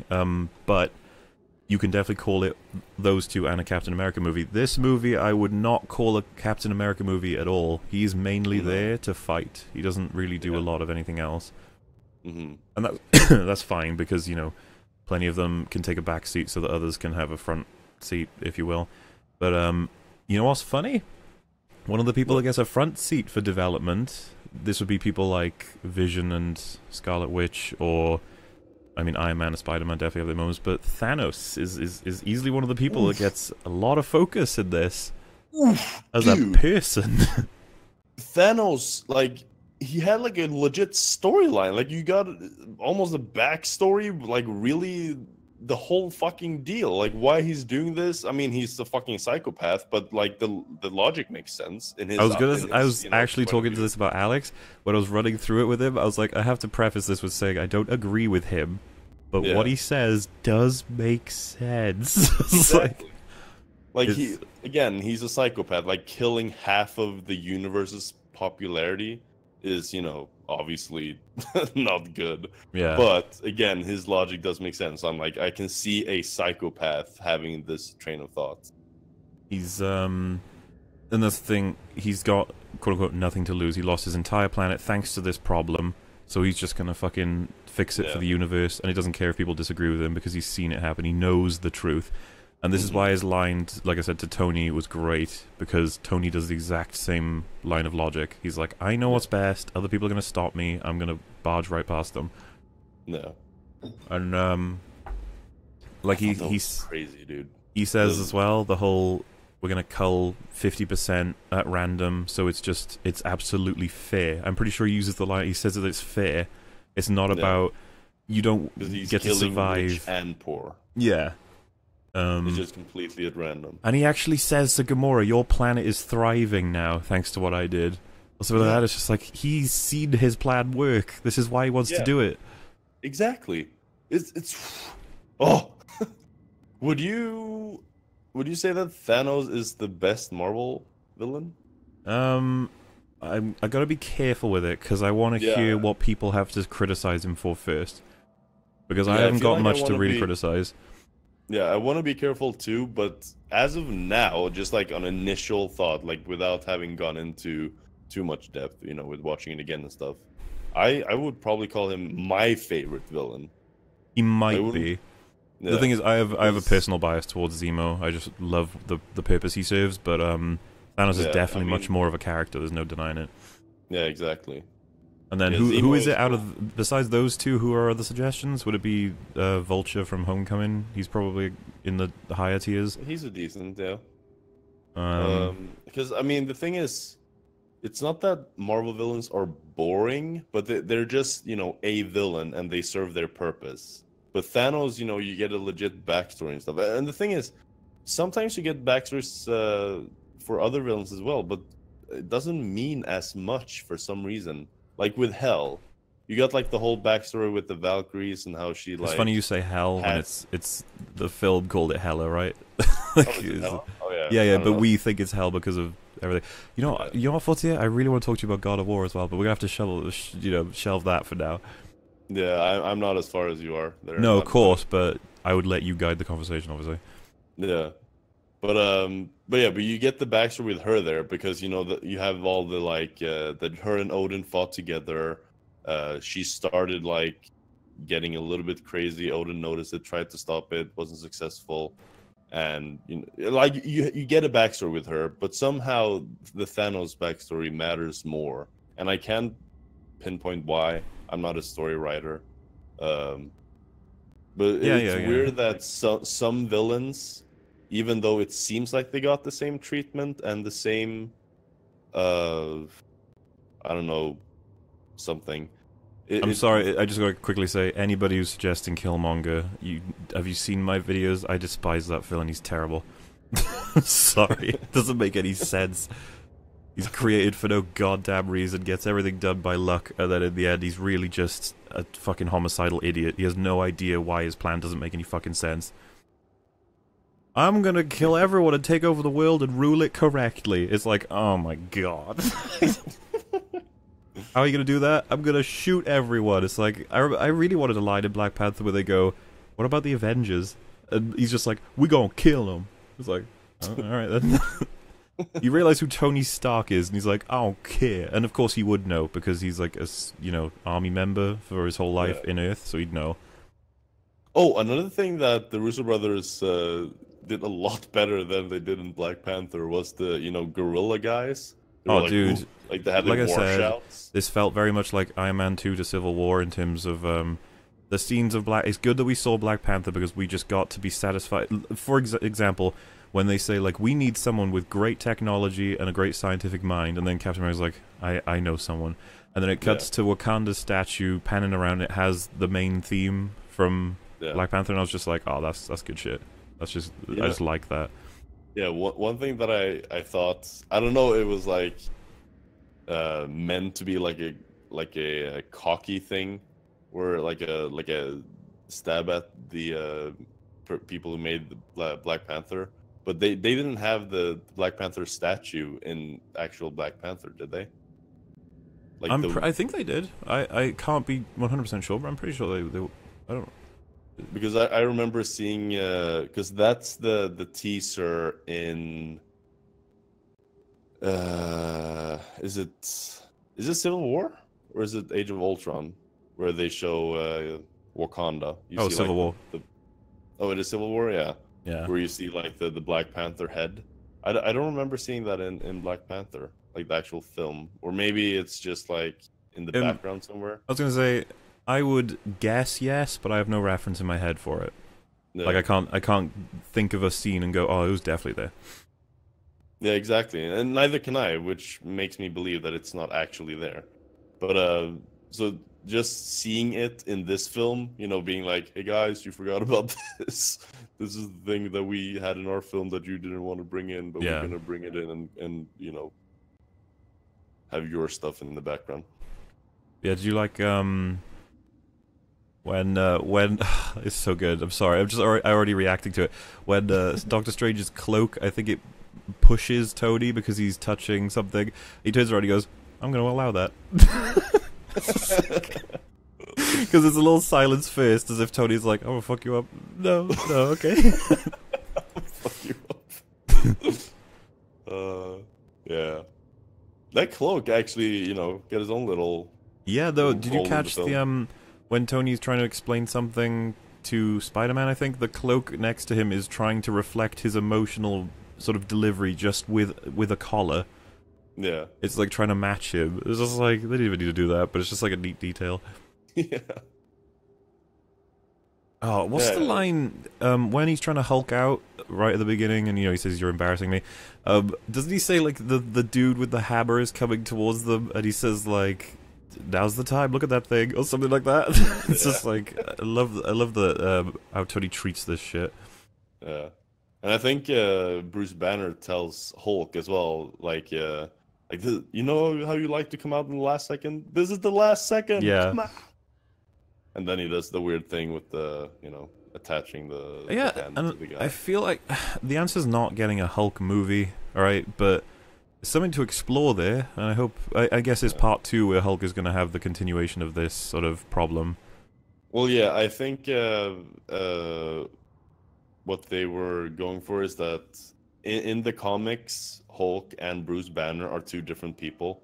I, who haven't read the comics, I thought that the Hulk was like the extreme anger, whatever version of Bruce Banner, Hmm. but apparently it's two different people.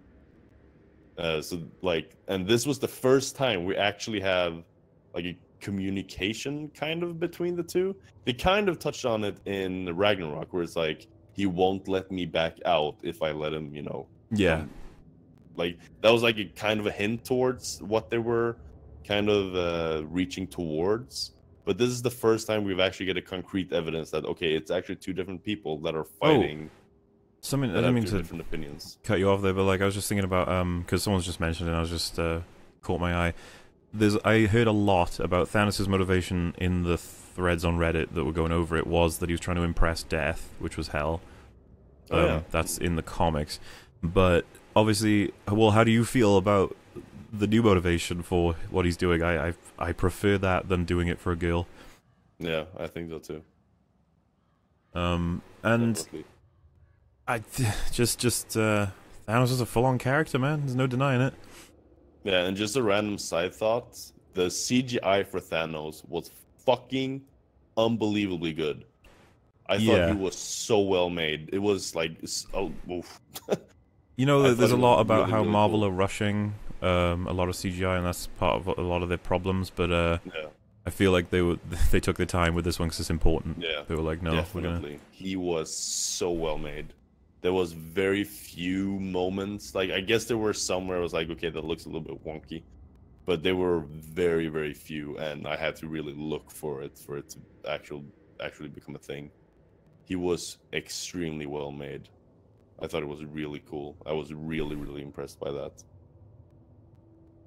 And yeah, it'd be weird, as Bio just said, if Thanos was to kill Gamora in order to impress a girl. It wouldn't quite feel as because Yeah, like what we get from Thanos is that this is his core purpose as far as he's concerned for the universe. There is no greater yeah, goal, and so what is the second most important thing to him is apparently her, and yeah, he chose, and that's why it was made to be quite a moment instead of being a bit weird.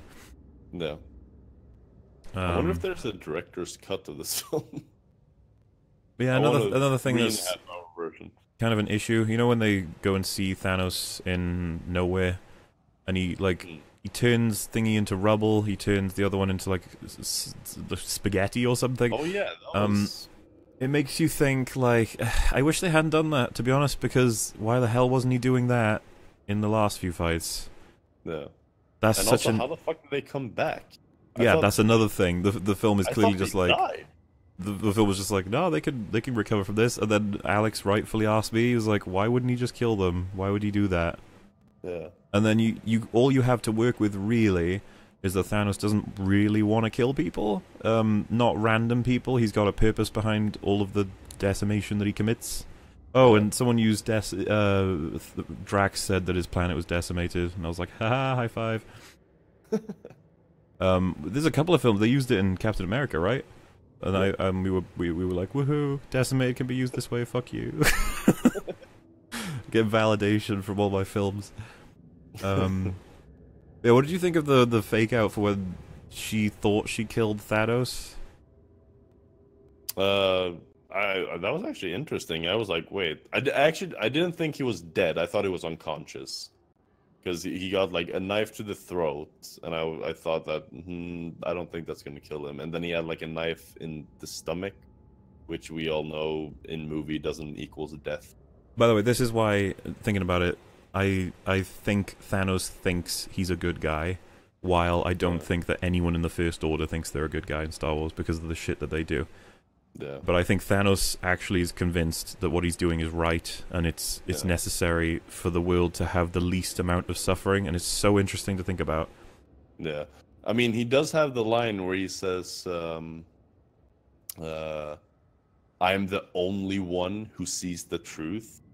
Or something. No, he says, she says, like, you think you know what's... You think you know everything? Or he says, I'm the only one who can. Yeah. Something like that. So, like, he actually, like, says that, like, he's the only one. Like, almost like he's the chosen one or something. But yeah, as soon as I'd finished watching Doctor Strange, by the way, I was convinced that he was going to get nerfed in this film, and I feel like he was. Yeah.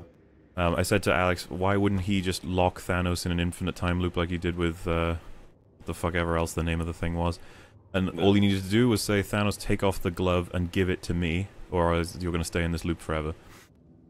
Yeah, exactly. And you could have a throwaway line, like, you can't depower someone with a gem if they're holding gems themselves. They don't work on each other or something like that. Mm-hmm. Which, to be honest, I really think they should have done that, because it would cancel out so many different questions I have about why Strange isn't able to do random shit. Yeah. Because I love the idea that if you trap Strange as a surprise, you know, his arms he can't cast. Like, he needs his hands to cast. And I was just like, that's great. That's a great weakness to have for such a powerful character. But they don't even... It's just like, he has plenty of opportunities to use his fucking time stone, he doesn't do it. And the problem is, Thanos points it out as well, so they knew... Like, Thanos is like, well, your mistake was not using the power, you know, yourself, or whatever. And I don't remember there being a big focus on the idea that they really need to not use it. Yeah. Well, I mean, I think Thanos' line regarding that, I think, is more that he knows that the one he's carrying is a fake. He's like, you have a lot of tricks, wizard, but you're not using your greatest one. And then he, like, just grabs the thing and breaks it. Like, it's yeah, that dead man's lock doesn't fucking do much for Thanos, does it? Yeah, but it doesn't, because it's not the real stone in there. Oh yeah, but it was still, that dude was trying to break into it before, right? Yeah. And he couldn't, but Thanos could just crush it in his hand. I suppose that makes sense, because he's so powerful. No. And he's got the gems and everything. I don't know, I was just like, oh, okay. Wasn't as protected as once thought, I suppose. Or maybe they hid the stone after, which maybe would have like taken away the protection. That's a good point. He might have had the stone in there and then decided to take it out and do a little magic-y shit on it. Yeah, because the first time they actually touch on him not having it is when Thanos actually says it. Like, I'm assuming he must have done it after you looking at all the possibilities and. Yeah, exactly. Oh, that's another thing that someone, the guy sitting next to me, like I said, was noisy. You know when he says, out of all the possibilities, how many do we win? Before he answered, the guy next to me went, it's gonna be one. I was like, can you fuck off? Just let the film do its thing, for fuck's sake. Yeah. I was like, for a couple of split seconds there, I was like, wait, is he gonna say like one, or is he gonna say like, 5? So, you know, like, make it seem a bit more realistic. 5 or 6, yeah. If he said 5 or 6, it would still be like a percentage that's ridiculously low. But if he said 1, then it's just like, okay, it's dramatic. They're going for drama. But it worked with Dormammu because Dormammu didn't know about time, and Thanos' reality did have time, so he could counter it somehow. I probably need to watch Doctor Strange again to see what the specifics of that is.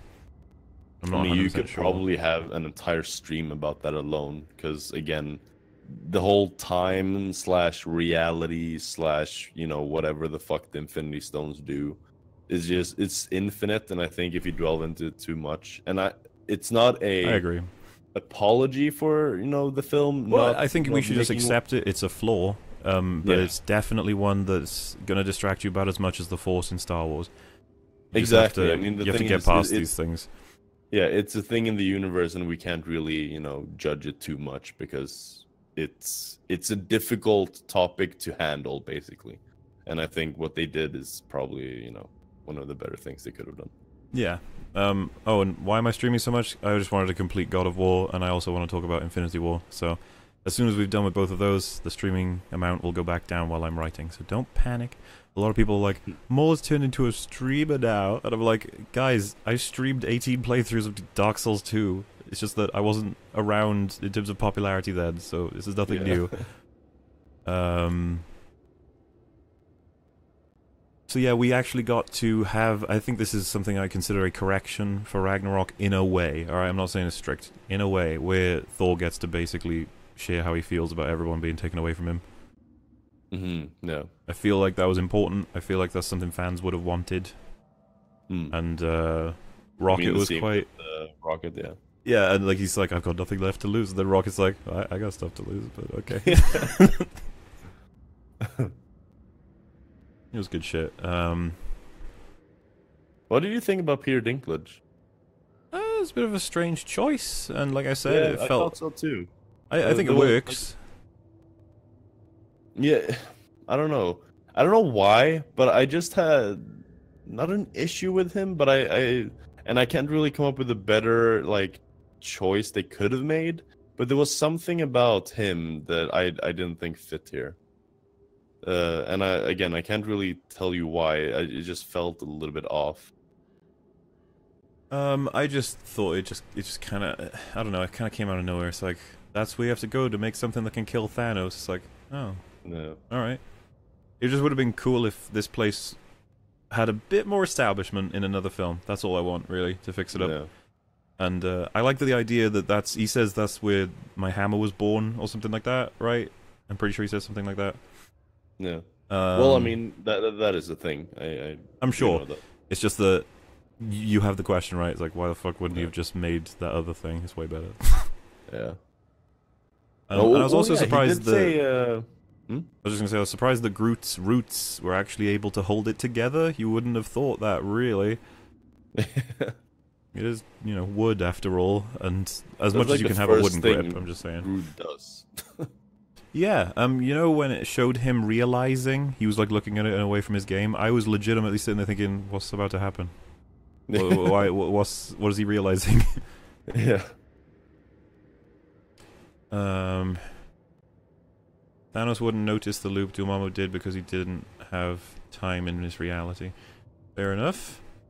And yeah, we've already talked about how I think that Strange gave away the time thing on purpose. I genuinely do think that.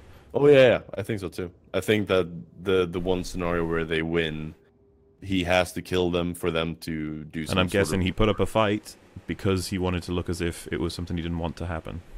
Yeah. That would just be my assumption. I mean, the last line he has before he dies is kind of, you know, telling to that this is like a part of the plan. This was the only way. I mean, that kind of tells me that in the bajillion different scenarios that he went into the future and saw, the one where they actually quote unquote win, they have to lose first and then with some magical shit revert what the Infinity Gauntlet did. Oh, that's a good point. Sorry, that just corrects my issue with it. Steel just said the axe head probably enchants the handle in some way, shape, or form. You could definitely argue for that, and you'd be like, yeah, okay. No. And also, it is kind of an issue that in Avengers, we see Thanos put the glove on, so he has it there, and these dwarven people were apparently wiped out, the sun went dark in their refinery or thing to make this gauntlet, and they're supposed to be quite close with the Asgardians, and the Asgardians were only wiped out, what, like 5 years later, so... Oh yeah, that's true. If I feel like they should have known about it. Yeah. So that's something to think about. An interesting side note for future Thor appearances in the films is that they mentioned that the new hammer has... Well, they do it in the film, right? He has the ability to summon the Bifrost. Yeah, which will... The point, you know, Asgard's gone, so we need a new version of that, don't we? Yeah, exactly. So... He says theoretically it could do it, and it's just like, oh, so it will. Yeah, I mean, he does do it. Like, that's how he arrives on... Did you like, when Doctor Strange, like, I think Iron Man is talking about doing something about something, and then Doctor Strange, like, does a huge thing, and, like, corrects everything, and then he's just, like, has, like, you know, a smug face, and Iron Man's like, pfft. Because like I don't even know what I can't tell you what he does. He does like a dome of that energy stuff, and it just like does something. Oh yeah, the like it was some sort of force field or something, and then he just looks at him and winks. But can I have a suggestion for my favorite line in the whole film? Sure. Where is Gamora? Who is Gamora? Why is Gamora? I fucking lost my shit when he said that. It doesn't make any fucking sense, and it's the funniest thing I've ever heard. I was just like, really? Why is Gamora? What else? There's oh yeah, of course. He says something like, I'm gonna blow his head off, and he's like, okay, fine, you blow his head off, I blow his head off. And then Drax is like, just kill him. This doesn't matter, I could take it. And then Iron Man's like, no you can't. And then Doctor Strange's like, no, you can't. I actually don't know what my favorite line in the film was. There was a couple of funny ones. I have to see it again, like to actually like acknowledge. I mean, I have to be honest, like that's bits. Top tier. Why is Gamora? Yeah, so funny. Drax was really funny in this film. Oh yeah, after he stands still, and then Mantis comes up. Hi, Drax. Like, oh, damn it. I move so slowly, you can't see me. No, we can see you, Drax. Hi, Drax. Oh, damn it. I was thinking I'm pretty sure we've gone through most now, except for the sort of end game, if you will. No. Which would be some of the stuff we've touched on already, but Oh yeah, I don't know if we mentioned this, but I do like the fact that they kept the goofy Thor, you know. Yeah, yeah, he's still alive and kicking. He's not serious. Yeah. And you know, like I said, I'll happily admit it's not smooth enough to be considered anything but a retcon from 1 and 2 to 3. Yeah. But they've maintained it, and I think it's just because that works. I saw someone say really early in the chat that something like they ruined Thor in the third one, and I'd just be like, nah, they fixed him. I'm sorry. Yeah. He's fucking fixed. And don't be expecting fucking a Norse representation, because you're not gonna get it. It's just not gonna happen. It is the farthest thing from Norse that you'll probably ever get, but yeah. By the way, a random thing that I'm not sure if it was a reference to the Black Panther film, but you know, there's like a scene. I'm not actually sure what happens in the scene, but there's like a scene where you see like that standalone tree, and I think that's like the same tree that they had in the Vision, where there's like panthers and stuff climbing the tree. Maybe, but I'm assuming that's in some kind of spirit realm thing, you know. Yeah, but like again, it's probably just a reference to that scene in the spirit realm, because it was like a almost desert thingy, and then it was like one tree, and it had kind of the same shape from what I can remember. I've only seen Black Panther once, I think. Did I see it twice? No, I don't think so. Yeah. I did like the line as well, by the way, when they first launch an attack on Wakanda, it slams into the dome and just explodes, and then it just cuts down to Winter Soldier, and he's like, I love this place. It's like, yeah, I'd probably say that too. Oh, dude, when Thingy is like, wait, dude, do we bow? And he's like, he's a king, of course you bow. And then he does it, and he's like, what are you doing, man? It's like, fuck you. We don't do that here. It's such a great, because it's just, I genuinely felt like that's something that would happen in real life. You'd be like, oh fuck, don't bow. That's just, don't do that. Yeah. It's really awkward. It's like, fucking hell. Yeah. I can totally see that. Yeah, I actually said to Wolf, the one thing I was really hoping not to see, but I just know it's gonna happen, and it did happen, was that they go to Wakanda, they set up on the bench, and fucking Tech Girl from Black Panther, because, you know, despite being 2 years old, she's the smartest thing on the planet, says something like, why didn't you do XYZ? And then about Tony and Bruce Banner's work, and he's speechless. He's like, oh, I guess we did that. I was just like, ah. We didn't think of it. He comes back with, and just like, ah. And if Tony was in that scene, he probably... I honestly think, for continuity reasons, they would have had him be like, we did it because of this. And then she'd be like, oh, okay. Yeah. Or she would say that, and then he would come back with, how old are you? Yeah, exactly. But he was just like, they would have had some sort of, just annoyed, like, cocky line. Yeah, and Wolf was just like, yeah, they'll have that line. I was like, I know they will, and I don't want to see it. I don't want them to be like, she's the smartest character, okay? Not the two scientists that are, like, fucking over 50 years old nearly, and have both created massive power for themselves based on their intelligence. It's like, yeah, okay. In a way, isn't it kind of, the directors almost making fun of them, being like, okay, so you wanted someone who's smarter than Tony, Jesus. Like, so they kind of had to throw the line in there just because. Yeah, this is the one thing that I can't say no to. If someone said, but in continuity she would be smarter because she's got access to way better technology than them and she knows all of it inside out. And it's like, yeah, fine.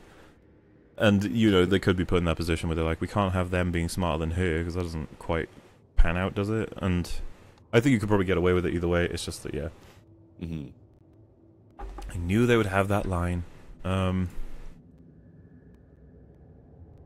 So yeah, we pretty much covered Thanos, right? Just how impressive he was in terms of Marvel trying really hard to counter the things that keep getting said about them, namely that they have terrible villains.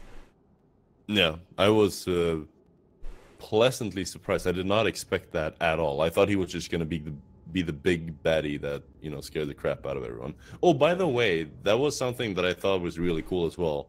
They established pretty much from the beginning that even with just like 1 or 2 Infinity Stones, he is tremendously powerful. And they just, you know, have to stop him at all costs, even if it means, you know... I was really surprised he actually managed to complete the gauntlet. I thought we were going to see him prevented from that, despite the fact that I also knew we were going to get the click, so my brain was just conflicting on that, I guess. No. Yeah, again, my friend thought the movie was going to end with him, like, snapping his fingers. Which, we had that close, but we had a couple of payoff scenes of just, like, for example, Black Panther's main bodyguard, like, panicked like shit as well. It's just, like... Yeah, again, it was so weird to me that Samuel Jackson... I'm not sure what I would have preferred there. What, like cutting it off or having those... I think it's worth taking those scenes, giving us that. You can't have those scenes at the beginning of the next film, can you? It would be weird. Yeah. I mean, the thing is, I think it's nicer to the audience, like, as in, like, kinder to the audience to have the extra scenes. Yeah, just see our characters saying goodbye to some of these people. Yeah, because leaving it with the snap would have made people go crazy. I know I would have. I would have been like, okay, so wait, does everyone die now? If so, who dies? Yeah. I thought they were actually at first, you know, because he did the click, I thought it was going to be instant. So when I was seeing all of our heroes still alive, I was like, oh, that's lucky for them. They all happened to be on the right side of that 50%. I actually didn't realize it was a click at first, because, like, I think, weirdly enough, I think I blinked at the exact same time as he did it, so I just heard, like, an explosion thing. Because when I opened my eyes again, it was like just bright everywhere. So I actually didn't like realize right away that he snapped his fingers. And then it was like when he came out of the vision and people started dying, I was like, oh, okay, so that was probably what just happened. I found it interesting as well that we got someone pointed out, we did talk about it. It's just that it's a really good establishment of power when Thanos just knocks out the Hulk. Yeah, definitely. Even though Captain America managed to pause him for a bit. Yeah. Not, you know, completely. I thought that was a pretty, you know, cool misdirection in the trailer, where he's like, "Oh wait, is Captain America actually gonna stand up to Thanos?" And then he's just like, "Nope." Honestly, the impression I had gotten from it was that was gonna be maybe the ultimate showdown, and that Cap was gonna die. Oh yeah, I thought so too. But I did actually feel it would be a bit weird to kill him because there's been no focus on him. Yeah. Again, he didn't really get much room in this film. He was who he, you know, is programmed to be. I'm okay like with that. Ultimate good guy. Like I said, he was more of he was just Cap in this. He wasn't Steve Rogers having a bit of a development. And like I said, I'm fine with it. Civil War, it was focused on Iron Man and Cap. It left everyone else to just be there and be themselves. No. No real changes, and that's what he was in this film. Because he's had his change, and I think I just want... I told you this before we saw the movie, and it's the same for after. I can't wait to see him and Tony meet up in part 2, I imagine it'll be. Yeah, because they actually never did in this one, right? No, they managed to stay just out of reach of everyone. And yeah, because Thanos was the one teleporting everywhere. So he had separate fights with separate people on separate fucking planets. And it is really interesting how everybody was on the board moving around. Because, like, the Guardians were split in half, the Avengers were split completely all over the place. Like, so you just had different people meeting, and that's the thing, right? We want to see all these people meet each other and get funny lines and stuff, but obviously you're limited by 2.5 hours, so just got to do what you can. And they did. One thing that I was annoyed by, but that like it makes sense, but it's kind of getting old when movies does this, where they have Thanos trapped or about to pull off his gauntlet, and then Star-Lord is like, "Oh my God, Gamora, I have to punch you right now." You didn't like it, did you? I can't. No, I didn't. So for one, there's one point that could negate it, and that is that's all by design. Even Strange is okay with that happening, so it doesn't necessarily have a huge thing. But I don't know. I think it makes sense. I mean, the thing is, I'm not saying that it doesn't make sense, but I just don't like it when, you know, we're about to win, and then, you know, you acting recklessly makes us like the thing is, like, you have like a downward spiral. It's like everything goes to shit, and then you have like an ounce of goodness, and it's like, dude, if we actually get this like thing off him, we might be able to kill him like right now. And there's like, the one thing I will say to you is, and then it's like just steep dive again. Something I love and then something I don't like. So something I love is that Iron Man sees the reaction well before it happens because he's been through it himself. That's great as a detail. What's bad as a detail is that Iron Man should have blasted him the fuck away. Yeah. Give up on pulling for a second, because it is, I'll be honest, my heart was like going boom, boom, boom, boom, boom when they were pulling that glove, because I was like, if they pull that off him, this is a win. Yeah. And they get so close, he literally grabs the glove back from Spider-Man. Yeah. But again, I really didn't like that, because I won't say that I saw it coming, but I was like, I really hope they don't do this, and then they did that, and I was like, So I don't know. I wouldn't say that I've seen it in a lot of films, but I have seen it in other films. I can't name them. I know what you mean, but, you know, you've seen it in Civil War.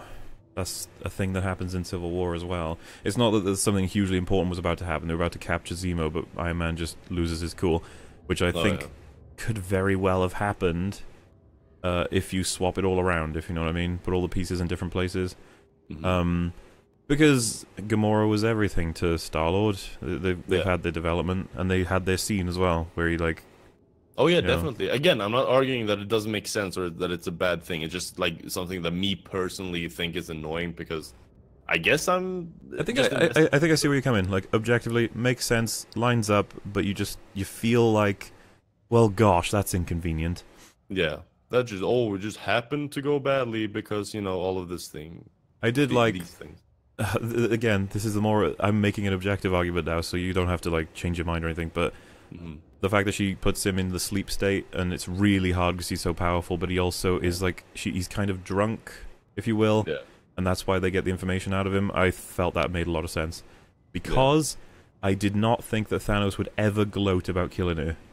That would be bad. He shouldn't be doing that. You know, like someone go, like, for example, the mouth of Sauron is like, Frodo screamed for his life, and they're all just like, oh, you son of a bitch. But that scene was probably like the closest thing to like an Avengers versus Thanos scene we got, almost, because they all have their own way. Arm. Yeah, you have Drax and Spider-Man holding down the right arm. I thought no, Drax is on his right leg. Yeah. Doctor Strange is on his right arm. Iron Man and Spider-Man are on the left arm. Yeah. I can't remember who else is doing what else. Well, Mantis is on his head. Also, Thor talks while in space. It's not something that I'm bothered by, because it's whatever, but it's still a definite... That's the first time I think they've broken sort of space laws. They've probably broken them before, but that's still a very blatant one. He's also out of breath in space. When he is, preparing to do the magnificent stunt he did, he's like... Okay, let's go. I don't know if anyone has a counter for that, because it's just like that. Just seems like when they were writing it, they were like, "Oh fuck it, he's a god." Yeah, and I'm actually okay with that. Oh fuck it, he's a god that he can breathe in space. It's not a hugely beneficial thing. It just would have been nice to have, let's call it, a setup. Yeah, I know he survived in space, and that's why he ended up with the Guardians. Just something, a throwaway line, like, or Loki ends up when Loki talked to Thingy in Avengers. They could have been like, Asgardians can breathe in space. I know it's just like, what? But it just works. I mean, they even bring in space law twice. Like Spider-Man stops being able to breathe, Yeah. and they shoot out one of the bad guys with the whole, you know, vacuum thingy. True. So like they even cover obviously the space Peter laws is a twice. human, so that's fine. But Space Alien Man, you know, Yeah. they care about making it that he can die, but I guess gods can't die. Also, I did like when Thor sees Steve and he's like, "Ah, you've copied my beard." Yeah. That's the thing. We don't even get time for them to like touch base and just be friends. And it's funny that that's something that I actually want to see. I just want to see them all sit down and talk to each other. Maybe we'll get it after they've killed Thanos. Yeah, because we didn't get what one. you would call the aftermath in this film, or the dealing. Because I was half expecting Thanos to be dead, and then everyone walk around recovering and talking about how are we going to get them back, like what happened, blah, blah, blah, and then it ends. But no, everyone dies, and then it cuts to the credits. It's just like, oh fuck. Yeah. I really love the fight scene on what is it, Titan? The planet was called. Yeah.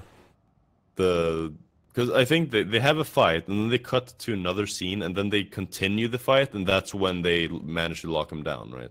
Mm-hmm. And then it's interesting because Peter Quill says, "See, this was my plan," like as if it would work. And I wonder if how that works in with Strange's.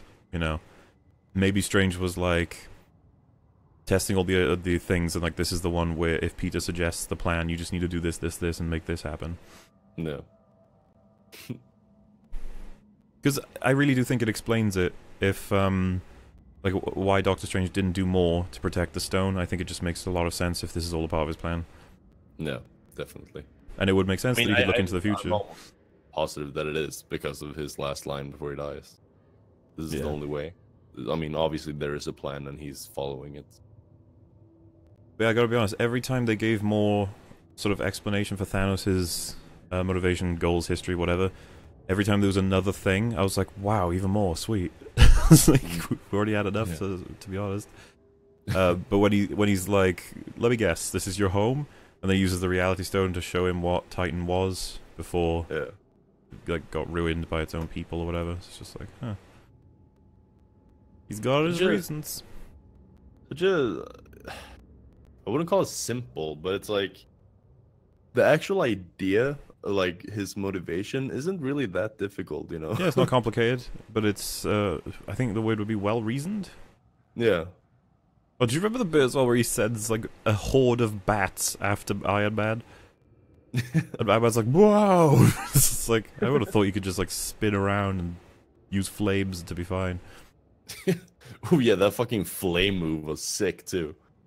And that's the thing, Thanos like collected it all and then fired it back. But I would be sitting there thinking, Thanos, why aren't you turning him into bubbles or whatever? You know, you have your opportunity. And that's the thing, he's so powerful that I just don't think you could actually make this efficient, aside from if they establish a rule where he can only use one stone at a time without I thought that was the thing. I really thought that was the thing, and I was really excited because I thought they were going to come up with like a really clever strategy on, you know, when he uses this stone, this is how we counteract that. If he goes over to this stone, then this is how we counteract that. Like, I really thought that was what they were going for. But then, I'm not really sure, because I did see all of the stones light up when he was going to kill Tony. But it could, I guess, still be a thing. Maybe that was like a killing strike move, where he's just like, yep, I'm just going to kill you with pure power now by activating all of the stones. Because I really thought that would have been a really cool angle. The film does do its job to explain to you that Thanos is not some kind of supercomputer. He is a guy. Yeah. And so if you had the glove and you were like, there's all these heroes around me, right, so I'm probably going to start with my most OP move, which is turning them into goop. And then Spider-Man fucking, you know, slings him thing into your hand so you can't close, and you're like, oh, for fuck's sake. And then portal comes behind you and someone slaps you on the back of the head, and you're like, wait, what? And then Doctor Strange does his magic on you, and you're like, hey, fuck, nah. And then, you know, and I picture that being realistic, but there were genuine moments in the film where I'm just like, but he could have done it there. Why didn't he do it there? Wouldn't he be thinking of the, I don't know.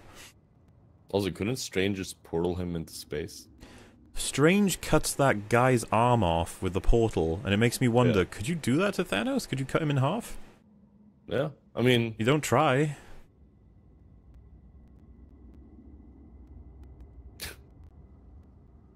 This is why this film is not flawless, by the way. yeah, Still great. I'd probably be comfortable using the word great. yeah. I'm like, the thing is, I went into this with huge expectations, right? Yeah, we And both did. I would definitely like say that I'm not disappointed. Again, not flawless, but not disappointed. Yeah, I was expecting. I guess I could say I was expecting more, but I'm still absolutely happy with it. Yeah, I'm really happy with it. I guess I'm more relieved that it didn't suck. Like, yeah, no, I'm think definitely on that team right now. I'm like, thank God we got this instead of like a mess. Yeah, and I think Just compare that's this why to Justice League, dude. Yeah, I think that's where most of the joy comes from right now. But the longer time passes, the more the joy is going to be of the actual character writing. Yeah, and I already know this film is gonna like it'll be in my if you had tiers for like Marvel films, it's top tier for me. It may be on the mid or lower area of top tier, but it's absolutely top tier because of just how much of a feat they've managed to accomplish is pretty much what I have to say about that. But is the gauntlet destroyed, do you think, from what you saw? Nope. I think like, because what he did, right, he killed half of the universe, which requires tremendous power, and therefore, because you can see his arm is like all fucked up. Mm-hmm. But he does use the teleport to get out of there. Meaning so I don't that think he still has a power in it. Yeah, that the gauntlet is still functional. Well, so then the other question is, you don't think he's dead, right? I don't think he's dead, but I do believe him when he says that, because someone asked, and then what? Like, after you've done all this, and then what?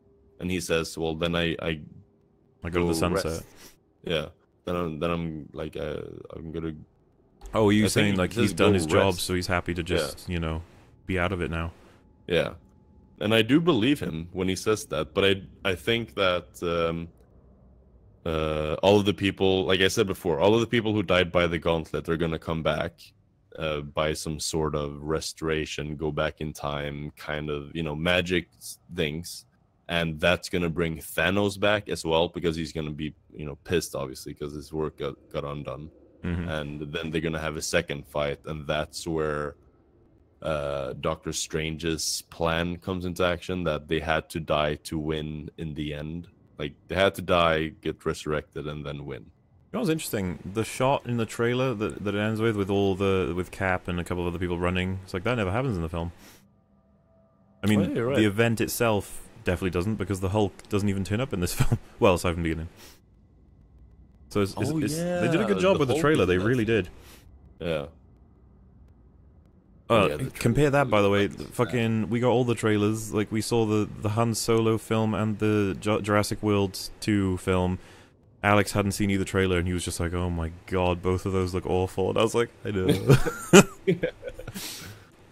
But like, I just like, oh my god, start already. Infinity War's trailer was just a hype monster. Yeah. So I'm so impressed with what they did with Thanos, man. Like, he's just been like a face. He didn't really have anything to go on. Really. A common criticism is this is something I didn't quite understand as well. I can't remember who was ranting, but I remember it was somebody, and they were like, "Why would anyone care about Thanos in this film when we've got nothing to really work with? He's just some villain. It's like he's been given no development, so why will we care about him in this film?"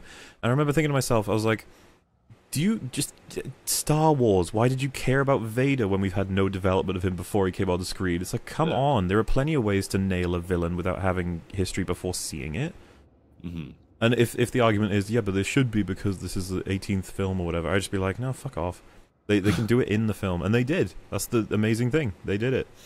Yeah, they did it so wonderfully. The first line Groot has was like, "I'm Groot." I was like, whoa, what's your language?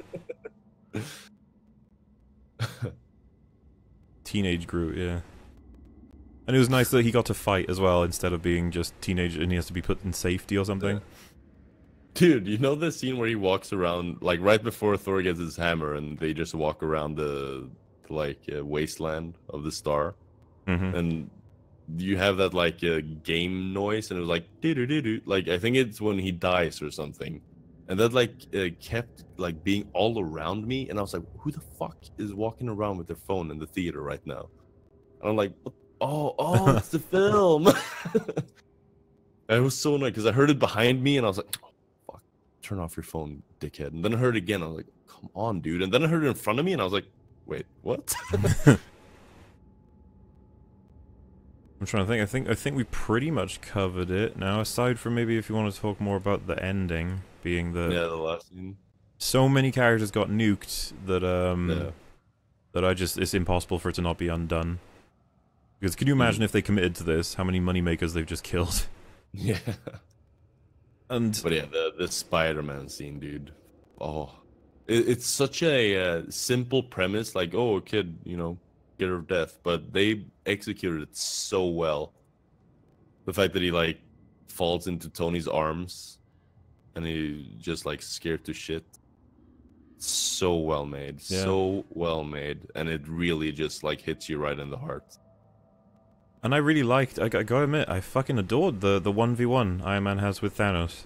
He does everything he can, and it's such a like, come on Tony, you got this. It's like, oh, he's losing, he's so losing this. Yeah. Just throws everything he's got, and this is just a guy from Earth with his technology. Like, how cool is that?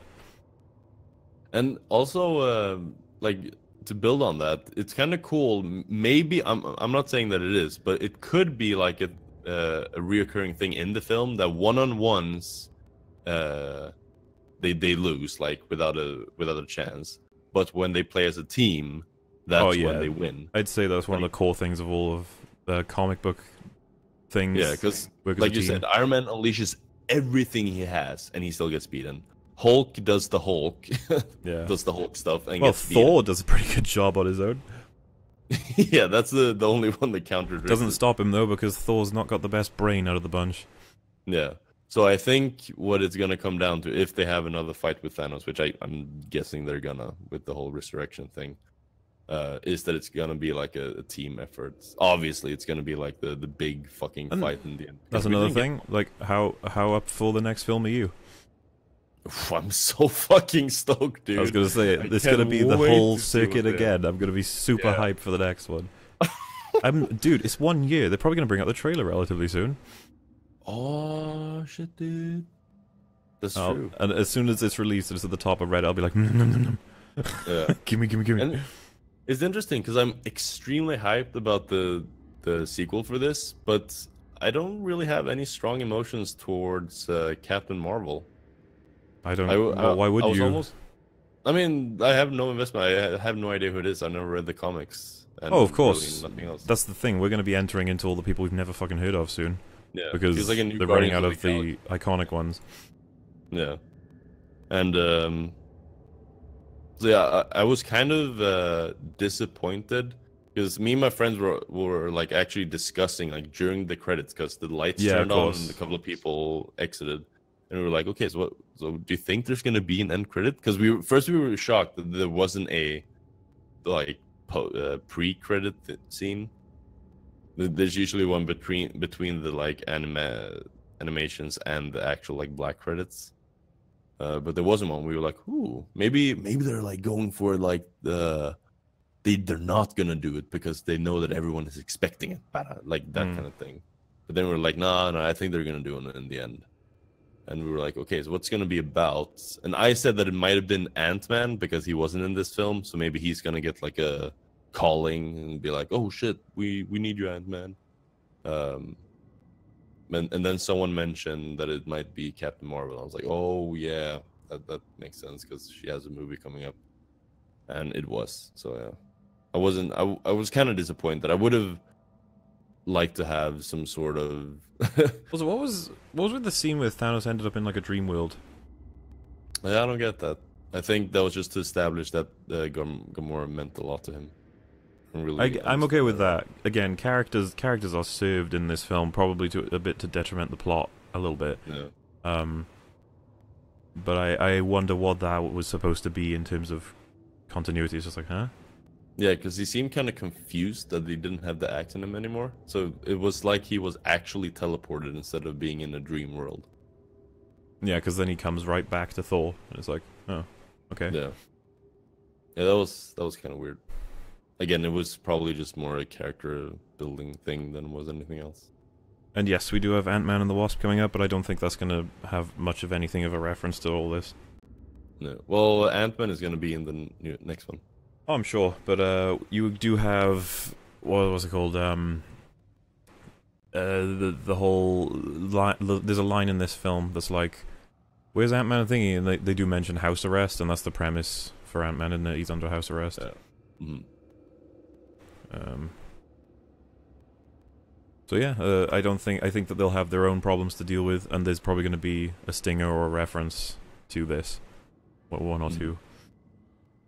Because I think the premise is that because he helped Captain America in Civil War, that's why he's in trouble in Ant-Man and the Wasp. Which is great for continuity. Yeah, definitely makes sense.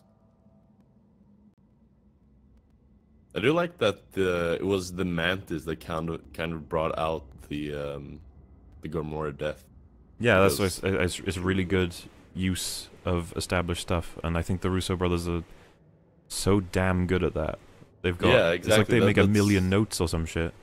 Yeah, it really is. It's like they've seen every movie like 10 times, and they've taken down, okay, so this happened, we can use that, this happened, we can use that.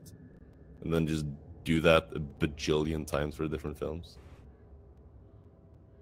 It's just really cool to watch. Because when you discuss it like we are right now, it's so satisfying to see a couple of directors care so much about the film that they make references to something that came out like 8 years ago. Yeah, you know what really gets it to that position as well is that the more we talk about all the details and stuff that we really adore, you get the impression it's like, oh, so it wasn't just about making money, or that's a good result of doing this kind of stuff. But we get the impression they really care. Yeah, because the thing that really gets me the impression that they really care is that they could have just as well just skipped a couple of these things. They could have like had like, I don't know, they could have had the end result be the same, but have a different path to get there. And in that path they could have skipped out a bunch of the like tiny character details that they keep bringing in from the other films. But the fact that they actually like choose to bring in all the tiny character details really shows to me that they do care a lot about the whole thing. Yeah, to bring it back to the scene that's probably one of my favorites as well, just the strange, all the people that he just met with the Guardians, aside from Nebula, who's someone who arrived and Tony's barely even spoken to, all die in front of him. Like, it's super powerful, and this is actually, funnily enough, covered by Passion of the Nerd. I've told you, he's the Buffy channel. You know how, like, at the end of Season 2, Angel doesn't immediately get sucked into the statue? He hangs around for a bit, because he gets re-ensouled right before she has to kill him. And so they have a conversation, and she actually says, like, essentially a goodbye.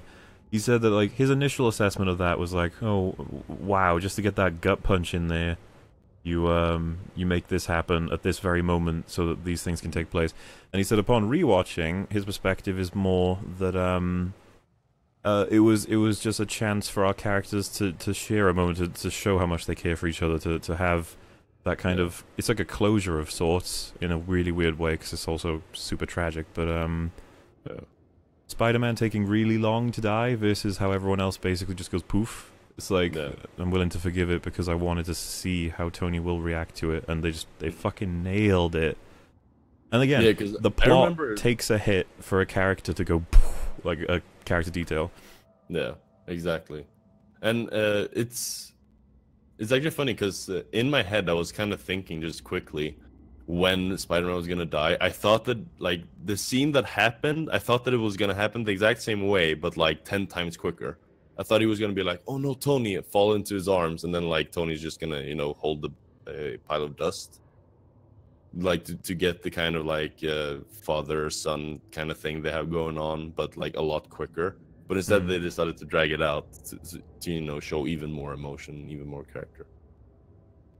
which I am completely fine with. Yeah, someone said it that. in the chat. Isn't it interesting that like one of people's favorite villains is Winter Soldier? I love Zemo. Thanos is fantastic. It's like all three of them were essentially created by the Russo brothers.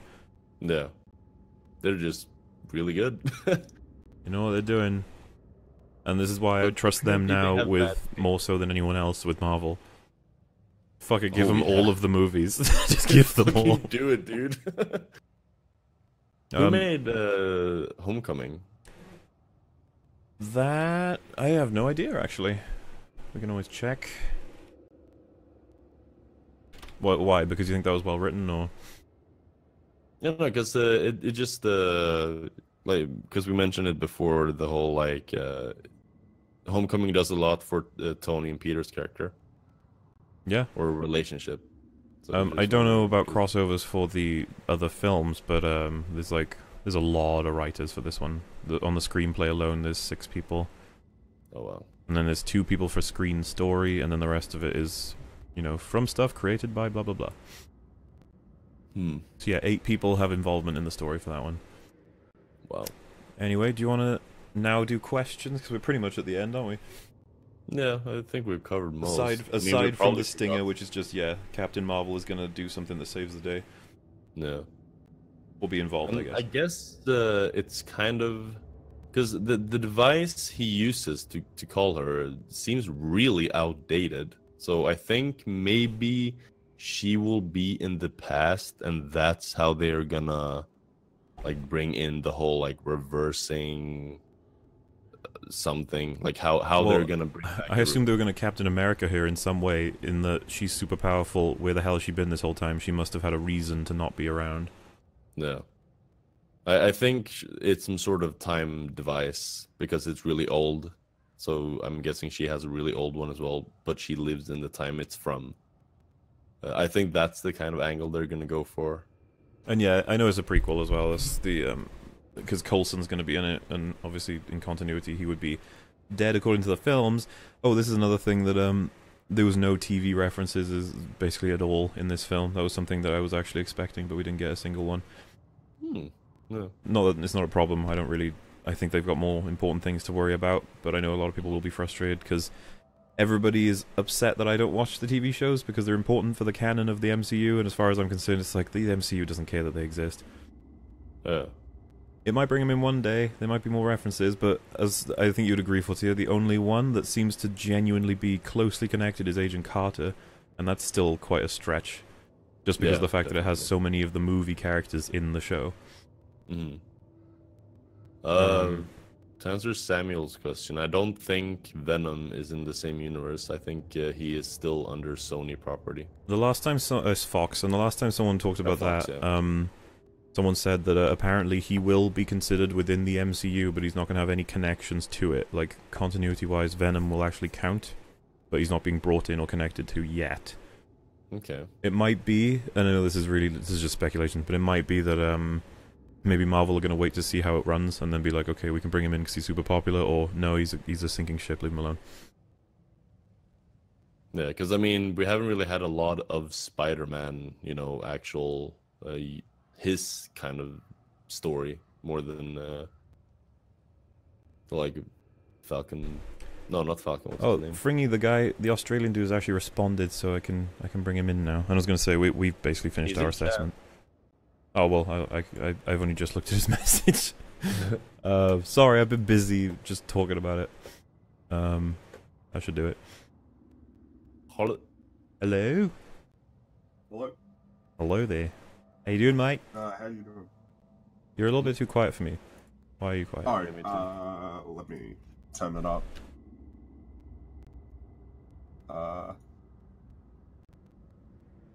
Actually, I'm not sure that I can turn it up higher. Let me move it closer. Yeah, that'll do better? it. Oh, Yes. there we go. Yeah. Yep. Alright, how you doing? Yeah, we've basically just gone through the entire film, Yeah, scene I've by noticed. scene.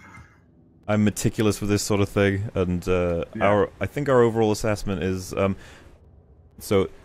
I mean, if you know my content, this will make more sense. Obviously, if you don't, you just be like, huh? Objectively, I think it's flawed, but a decent movie. And then considering the context and the matter of how this thing has come together, it's pretty great. like as an attempt. Yeah. Subjectively, I loved think I it. agree with that. Subjectively, I was kind of, because when I initially walked out, I wasn't sure yet. I was trying to figure it out. I felt the I was same. leaning more towards the positive, but my mind kept going back to a few specific things that kind of bugged me. But overall, I'd say that in terms of what they managed to achieve, it's pretty amazing to have Yeah. all of these characters in this one movie and to still be able to tell a coherent story from beginning to end that never really felt boring at any times. It never really came across as jarring.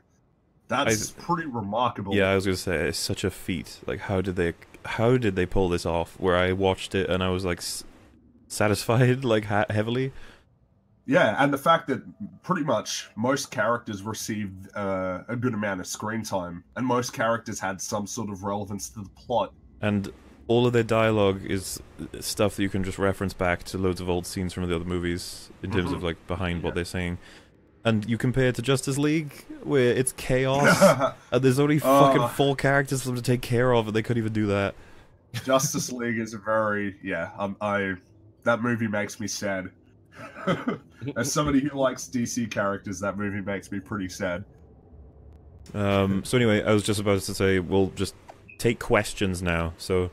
And then we'll just talk about aspects of the film. Actually, I was meaning to ask, did you talk about the part with Star-Lord where he punches Thanos and that basically ruins everything? Yeah, our assessment was it gets stuck in our head as something we don't particularly like, but it makes absolute sense. I don't know if...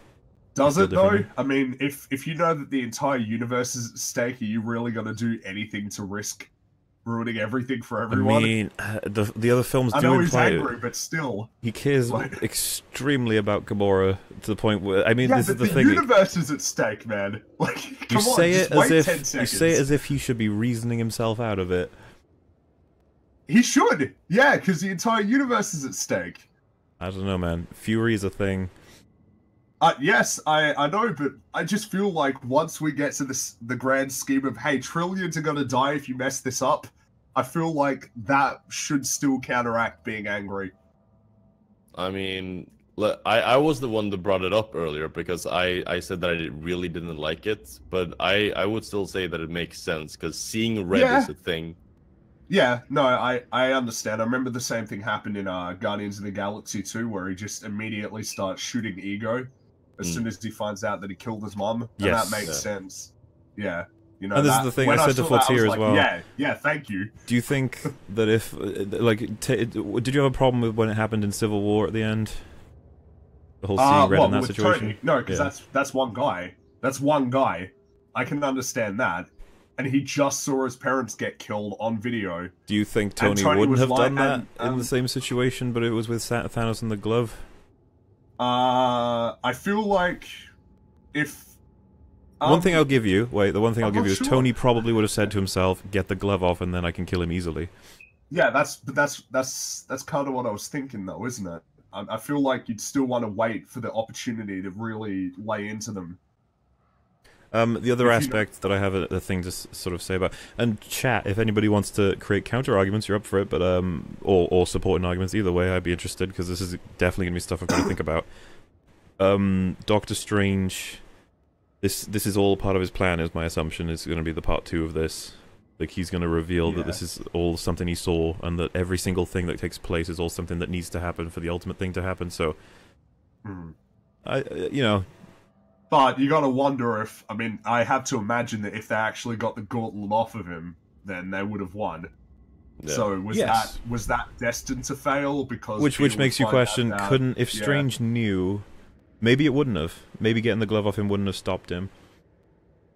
Because if Strange knew, you'd think it would, right? But if Strange knew, then he should have, you know, booped Thingy away. That, maybe. Drop Quill through a fucking portal to get him away, you know? Yeah, I guess once you bring up the portal thing, when it cut off that other guy's arm, it kind of makes it a bit like, why didn't you do that again? This is the thing. There's no way that me and Fortea, we've already managed to pull up a bunch of things that are like, but that. Well,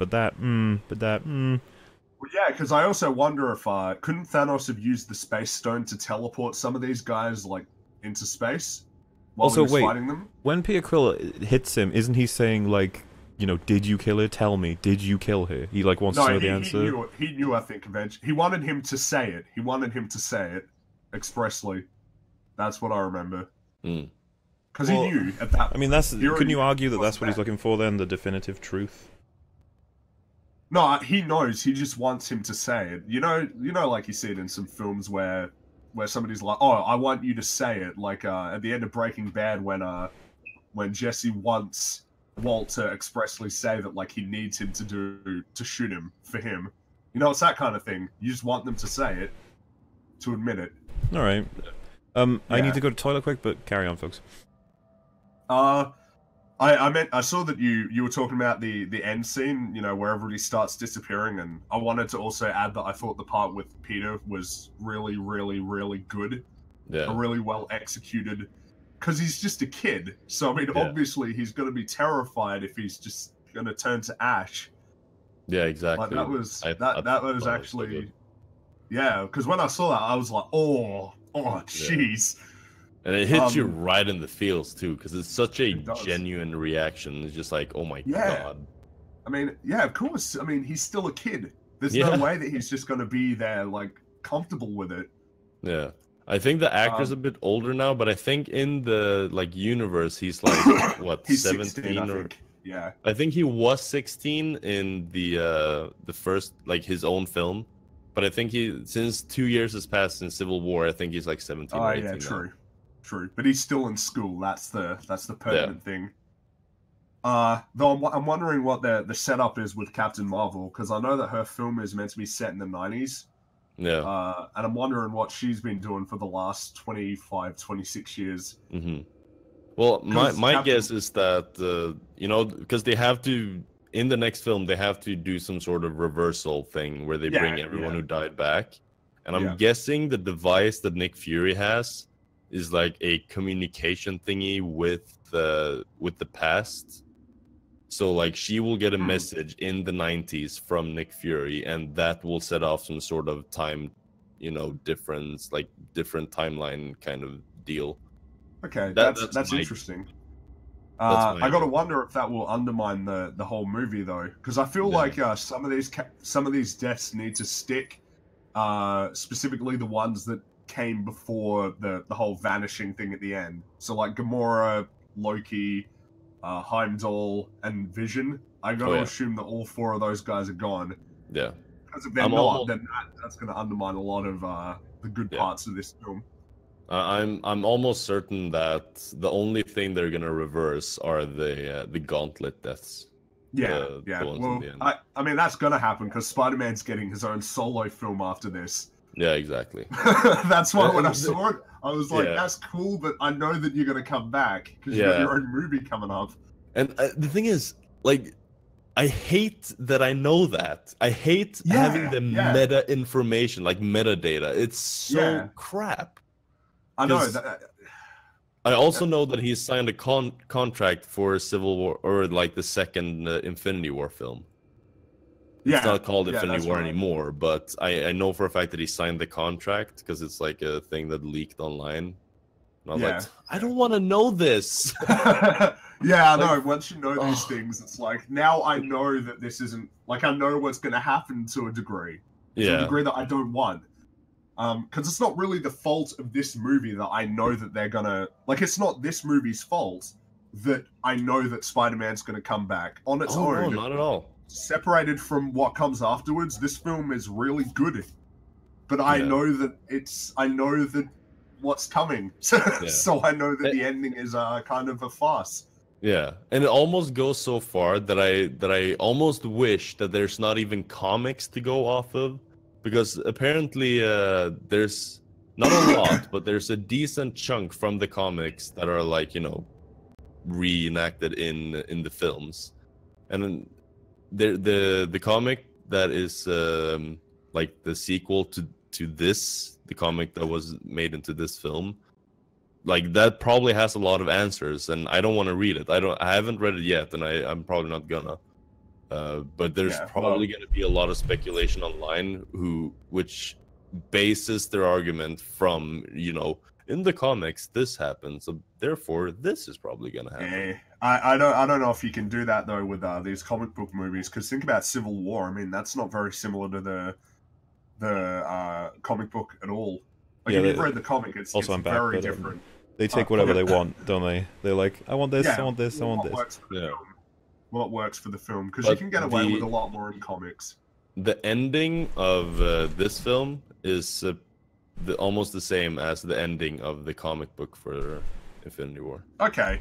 The comic book ends with Thanos snapping his fingers, basically winning. He has all the Infinity Stones and he snaps his fingers. That's where the comic ends. Right. Something I wanted to say as well. Someone in chat, I can't remember the name, sorry, but they said, doesn't it take away from the weight if everybody is, with good reason, so sure that these characters will return? Doesn't it kind of ruin the weight of all of the deaths? Yeah. My response to that is that if I didn't know they were returning, which is no fault of this film, then it might have hit better and stuff. But the fact is, I know that Tony doesn't know that Spider-Man's going to come back. Yeah. So I get to watch him deal with it, and it's rough. We were talking about that. We were talking about the fact that it's not really the film's fault that we know about these other movies. Yeah. Not to mention that we get to see Spider-Man try and deal with it. He doesn't know he's going to come back.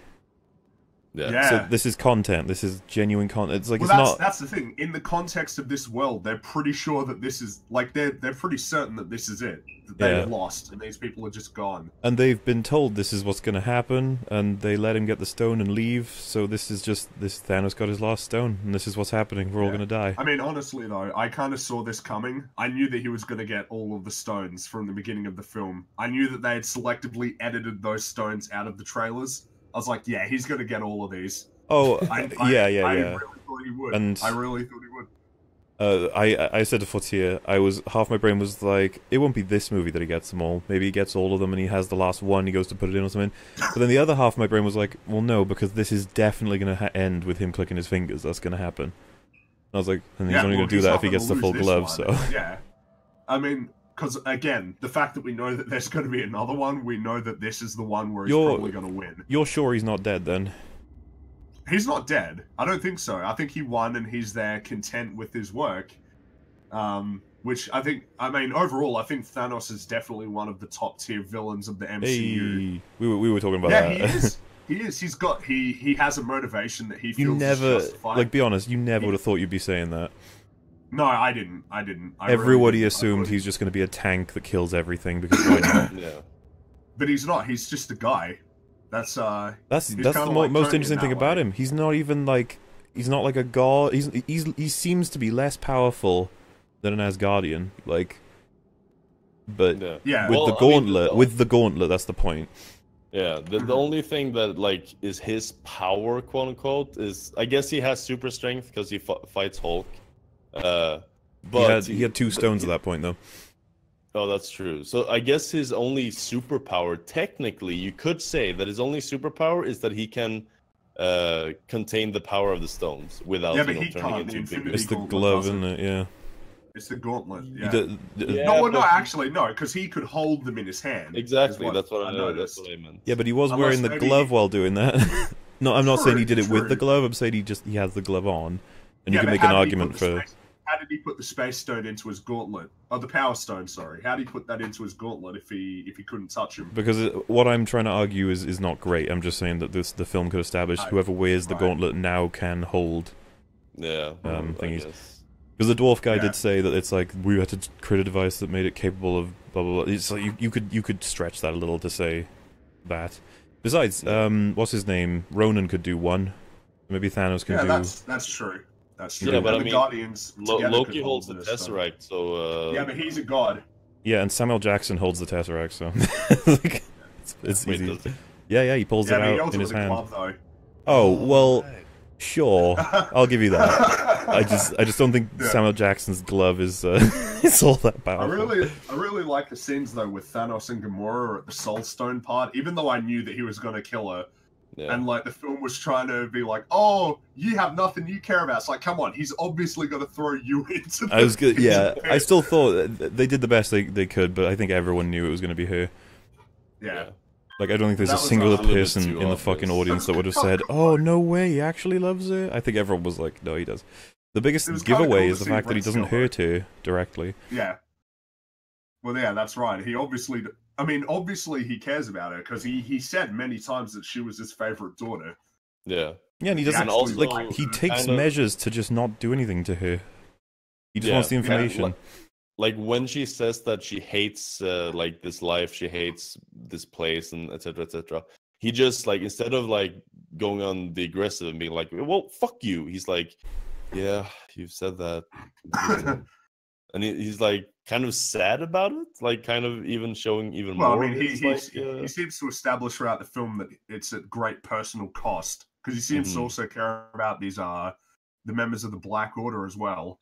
Mhm. Because he's not happy when any of them get killed either, which is better than a lot of movies where the villain's like, "Oh, I don't care about any of my people," Yeah. and it's just like, Well, "Fuck off, come on." How The do you telekinesis foster guy trust if you implied don't that he care might about have. them? The telekinesis guy implied he might have been killed if he didn't get the thing Oh out of yeah, his throat. that's true. Well, Which- punished. I don't know Yeah. if he'd get killed. Because I'm not sure that Thanos was going to kill Loki before he tried to stab him in the throat. Yeah, did you feel that scene struggled a little bit with trying to make jokes in what was a very serious tone? Yeah. There were a couple of times where there was a bit of a tonal mismatch, I think. But it And wasn't. this is it the thing. wasn't It's the too same often. criticism I have for a lot of what's in The Last Jedi, but like there's still so many nailed jokes in this film. Like, Yeah, that's true. and I was saying Like, to a lot Fortea, of it's a the hard juggle values. because you're taking two very comedic characters from their previous film Ragnarok, and you're putting them straight into incredibly harrowing, dark, and serious stuff. So it's like, would it be a continuity breach to not have them at least a little bit tongue-in-cheek? Yeah.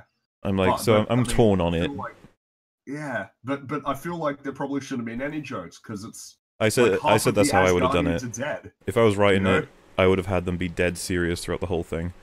Yeah. But what happened to Korg and Meek? I want to know what happened to them. It's a good point. Yeah. I think we assume And they're what dead. about Valkyrie? Yeah, I have a feeling that the reason they didn't show them is because they'll turn up in the next film they're in and be like, yeah, we're okay. Well, yeah, because I'm wondering how they're going to populate the next film now that half of the characters aren't going to come back until the end, probably. Now they've got no excuse not to have Daredevil in it. The TV shows are not gonna. I'm sorry, it's not gonna happen. Oh, but Daredevil. It's not Come gonna on, happen. man. Daredevil is my favorite comic book character. I know. He's- They call the TV shows canon to the MCU, but the movies haven't acknowledged them. Yeah, but I don't see how you could justify having Black Widow on your squad, but not Daredevil, considering he's a more effective fighter than she is, and he's got super senses. You know, Well, Daredevil is of course, a I ninja. agree with How you, could but not I justify... think And they're what about probably Luke gonna Cage? He's bulletproof. I mean, I think they'll do what DC. Well, no, fuck Yeah, that but line. DC's Um, different, though. DC's No, a I totally wasn't. I was going to make a point, but I already don't want to make that point. I think they're just not going to... I figured this would be the film that will finally acknowledge the TV shows if we're ever going to get one that does, and it didn't, not even a line. Hold on. Like, Let me look up, because I remember that the Russo brothers mentioned it. They already said that they already said that they weren't going to put the Defenders into Infinity War, but the fact that they only said Infinity War made me wonder, like, okay, but does that mean that they might be in the next one? I don't know. don't know. I just, because by the end of this year, every season of these Netflix shows will be done, and I feel like at that point you'd be able to advance it further and then have these characters dude, be in without contradicting the shows. It would be cool to have the finale of Daredevil's TV show, him meeting the Avengers or something, and then he enters into the film universe. That would be awesome, but I don't think it's going to happen. I think they see them as separate entities, but they allow everyone to feel like they're not. They allow everyone to be like, "Oh, this is all the same thing," and they're like, it is. Yeah, it's not the same thing." Yeah, but that I don't know. It's kind of annoys me though that they're not.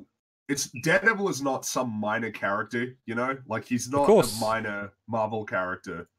Like the fact is, Jessica Jones should have popped up by now. She's really useful for their team.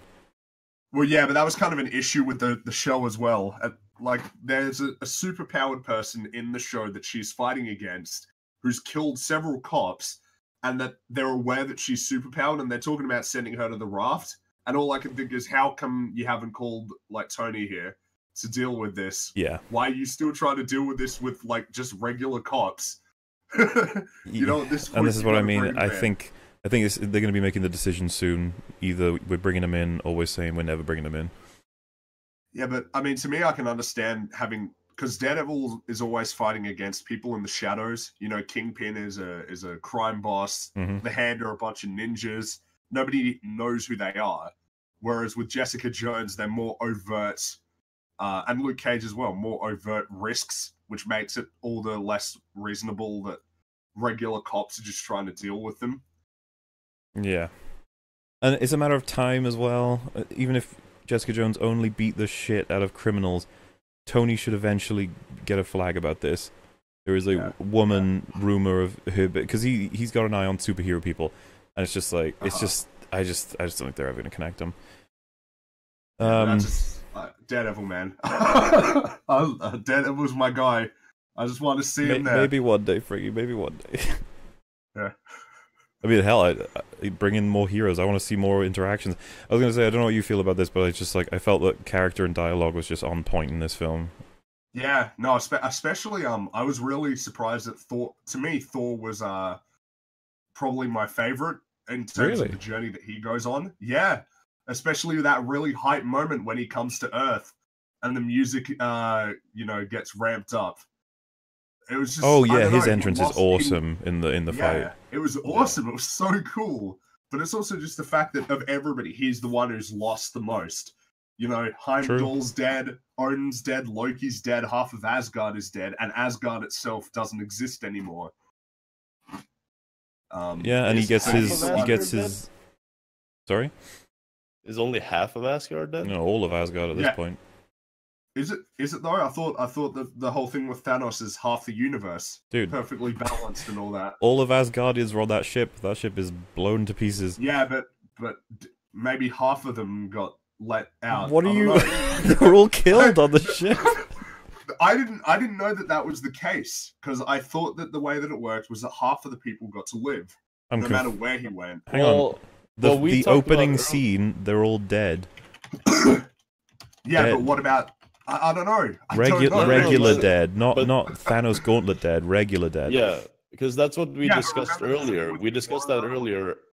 And we said that that he doesn't want to like kill people by like force, like with like beating them.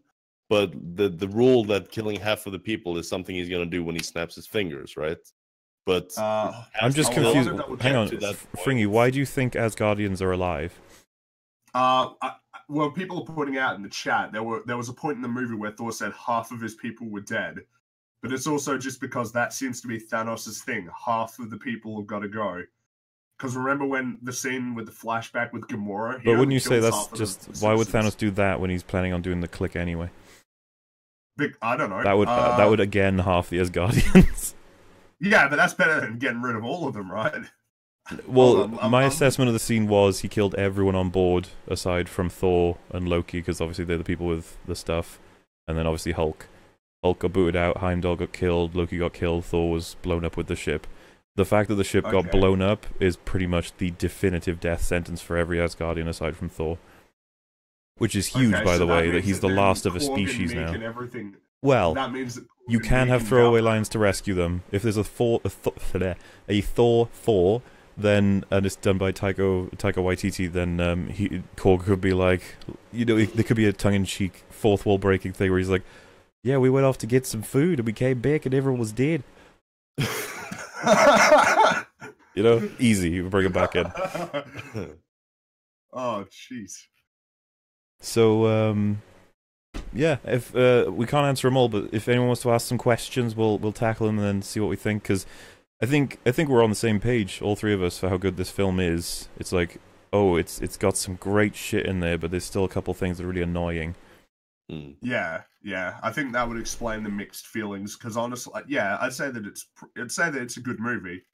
At first, I was coming out and I wasn't sure. I just wanted to think about it, I think. But now that I have thought about it, yeah, I'd say that this is probably as good as we could have expected a movie like this to be, with just how much was going on. Yeah, we were saying it was so difficult to juggle everything they have. I can't believe they did this. I think a very few people would have been able to get a video of this quality, or film of this quality, with all of the shit going on, with all of the characters and all the storylines coming together. I think it And the very, fact that very it all few did people. come together, and that it all came together in a fairly satisfying way. Yeah, the And then action made the pacing was good. I like that. Did anyone else feel that Thanos was a protagonist halfway through? It's like, I think there's an argument to be made that he is a strong antagonist. He gets to have all the benefits of being a primary character, but he's easily the bad guy. Yeah. Yeah.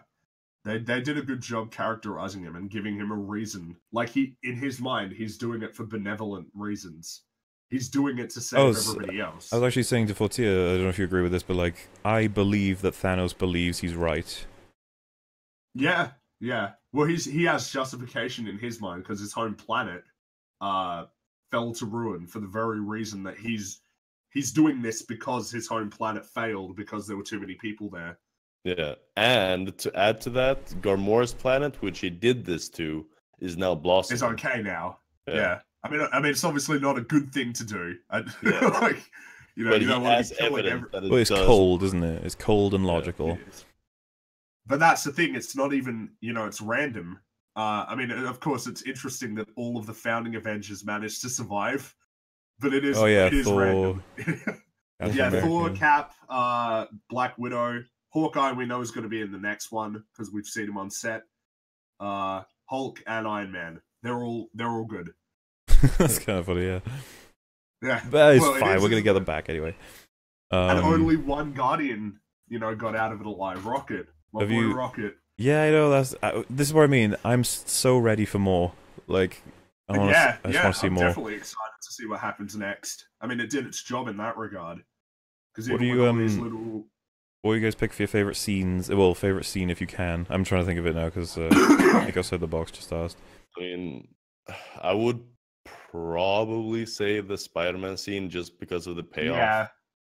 Yeah. I think that was the one scene that I was the most emotionally invested. I think I might go with that one as well. It was really good. Could you call that a scene though entirely? Oh, of course you can. You don't have to. Scene was... You don't have to stick to the actual definition of a scene. You could just your favorite thing. Moments. Yeah, sure. Okay. Well, then my favorite moments in terms of being oh shit was when Thor arrived on Earth. Oh yeah. Yeah, it's hard to compare those, right? Because that's like, you know, awe versus I guess sadness, like emotion. Yeah. Oh, but I guess another really good scene was with Thanos and Gamora with the Soul Stone, because that was kind of an important character moment for Thanos. Yeah, I'd agree with it. And I'm pretty sure this will be very provable because my mind really clicked on it. But as I was saying before to you, there's like the film really wants you to feel bad for Thanos, and I'm okay with it because they've got all their information there. But I think they may have overdone it. They show his face full on like 3 different times, and there's a tear going down every time. Like it starts and finishes, and then there's some more talking. Like he does it at first when he realizes it's gonna be her, and she's prattling on, and then it's like shows him again, and then he turns around, she's like a tear, and then I gotta admit I found it weird that Red Skull was like, it ain't for him. It's like, do you wanna shut the fuck up, Red Skull? As if someone didn't catch it or something. I don't know, but yeah, I was like, you only needed to show it the once, but I felt like it was really focused on to be like, you see, he is sad about this. He is a good guy, kinda. Well, I mean, obviously, it's still a lot worse for Gamora than it is for him, because she's dead. Yeah. You know, it's still not like you should feel bad for him, because she's the one who got the worst deal out of it. Interestingly enough, you know, she may have ended up dead regardless, because she could easily be in that 50%. That's true, because it's meant to be indiscriminate. It's meant to just be random. Or maybe he could save her by like holding her hand when he does it. Like click. I feel like he might have though. I feel like if it came to that point, he probably would have. I actually thought, by the way, that one way they were going to go with this film was that he does it, and then, you know, when it was showing people turn to ash, I thought for a second that it was going to cut back to him, and then he would look at his hand and maybe smirk and then laugh, and then he starts to fade away as if he was like, wow, I was unlucky with this. You know, I was like, that could be a really interesting way to do it, because then the glove would drop, and we've got the setup for the next film, which is we have the glove, We've got a bunch of people. Well, That's interesting. That's an I thought that's idea. how they might get out of it. That's interesting.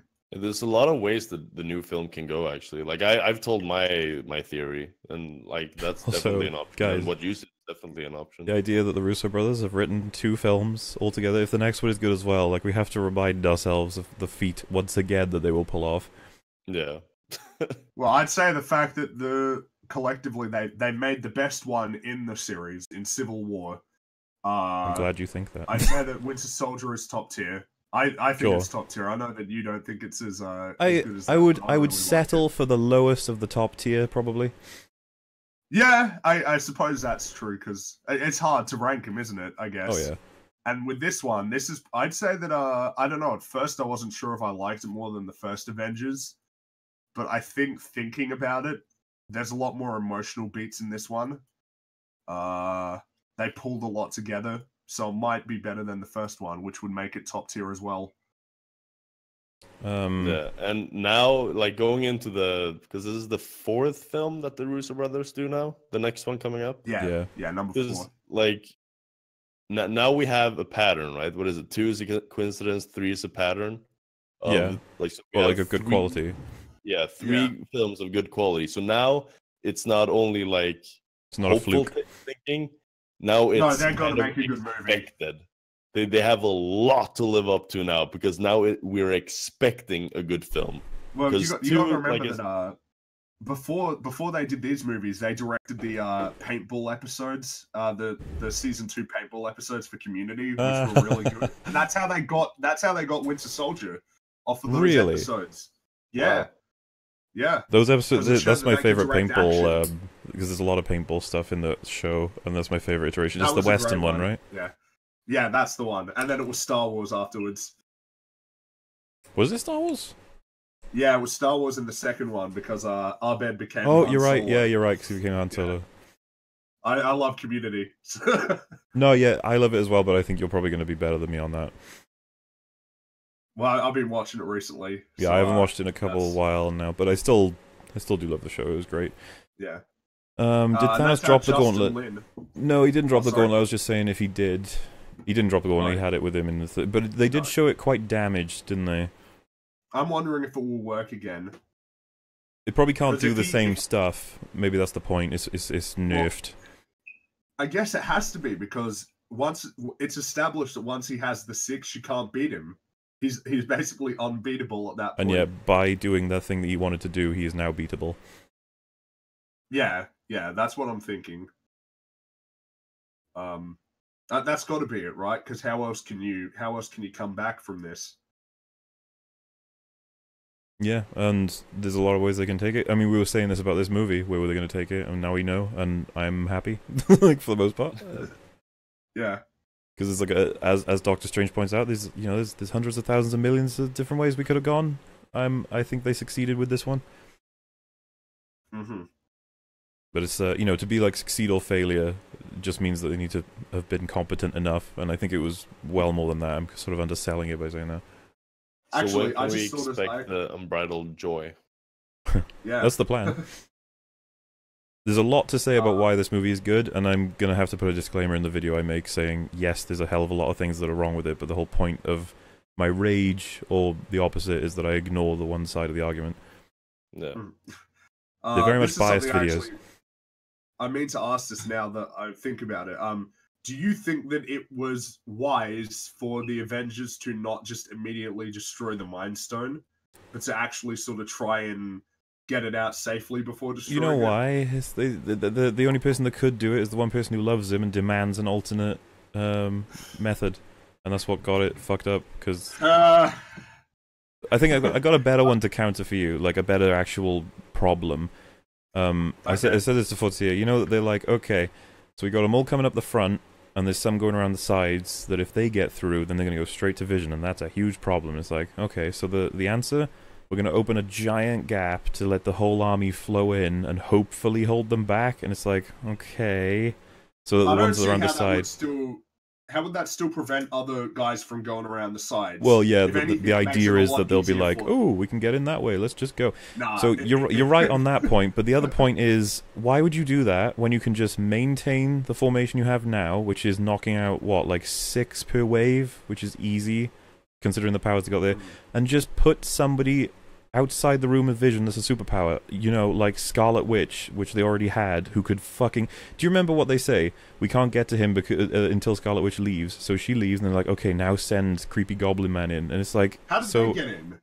How did they get in?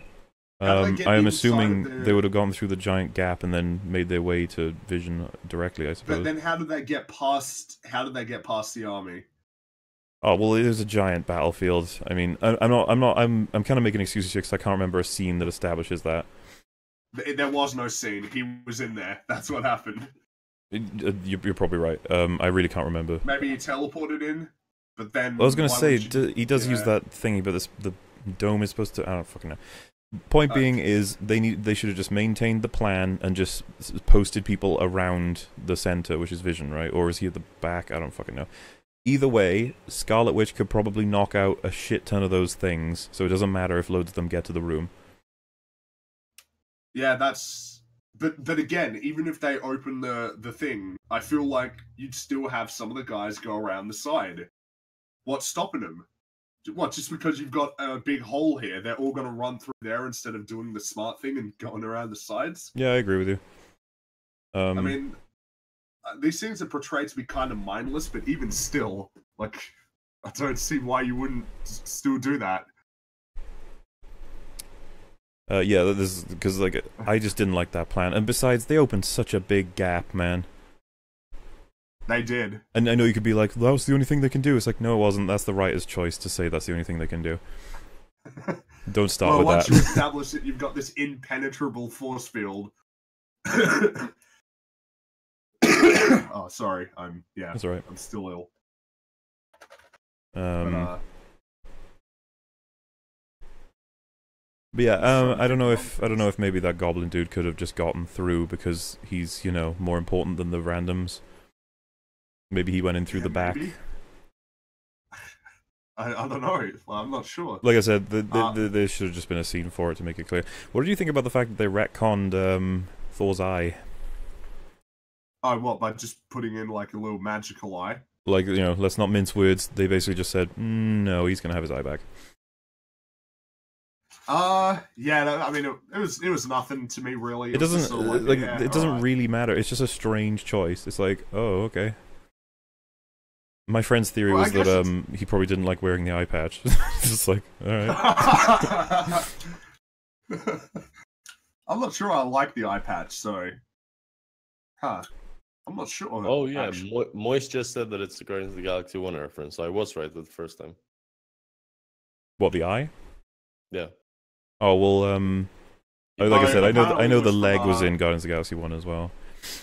Yeah. Yeah, I mean, I didn't remember the eye. I remember the leg. If people are gonna argue, it's like, yeah, but so it makes a lot of sense that you give him the eye back. I would just be like, yeah, but it makes it. It's not that it doesn't make sense. It's fine.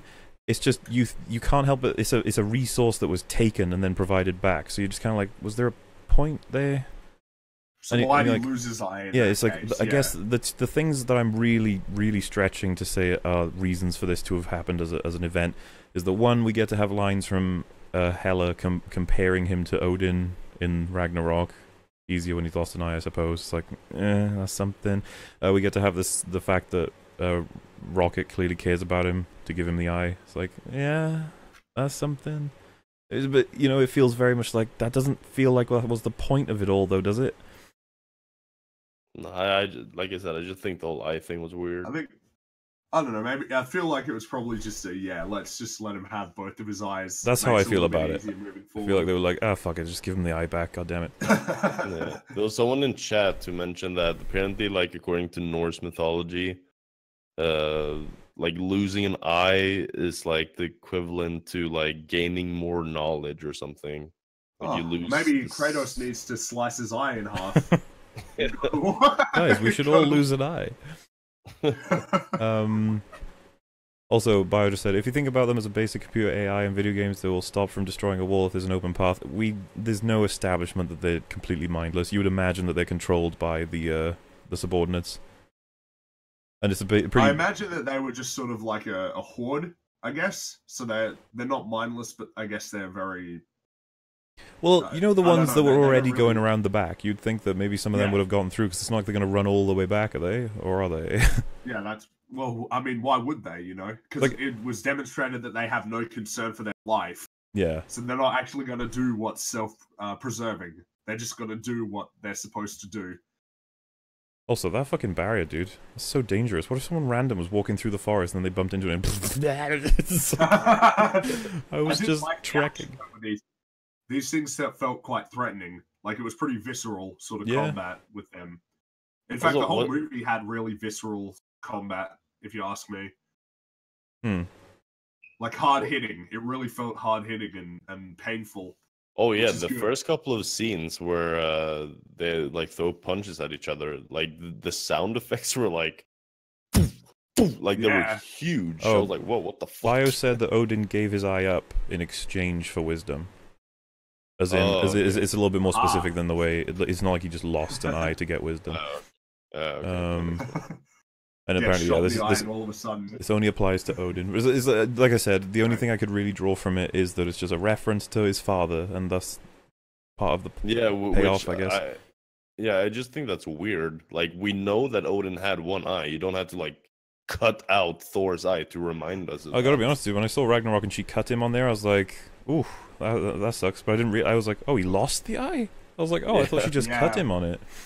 Surprised. So they could have had him just have like the eye patch for healing purposes or something. Or just be like, oh man, I have to wear this now. Well, like I said, I do like the connection with Guardians of the Galaxy 1, and I do like that it's a show that Rocket actually like gives a shit. I like that they have them. Those are neat little things.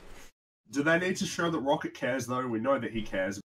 Yeah, but it's an action versus just a word. Oh yeah, that's true. And what I'm arguing for is why not? Why not? Yeah, but the thing is, I don't think it was planned from Ragnarok into this film. I just think that the Russo brothers made the best of it. They're like, it's a very... I know he's a god and all that, so it doesn't really count, but like, fuck me, fighting with two eyes is way better than one. No. Well, no, Deathstroke, man. Deathstroke. Fucking... Well, like I said, it doesn't actually matter because he's a god and this is a comic book thing, but you know what? On Earth, it's better to have two eyes most of the time. No, I know. Can he see through the eye? Because he remember he says like, I don't think this is working. It's very dark, and then Rocket's like, it's not the eye, man. Oh, okay. Because the sun's gone out.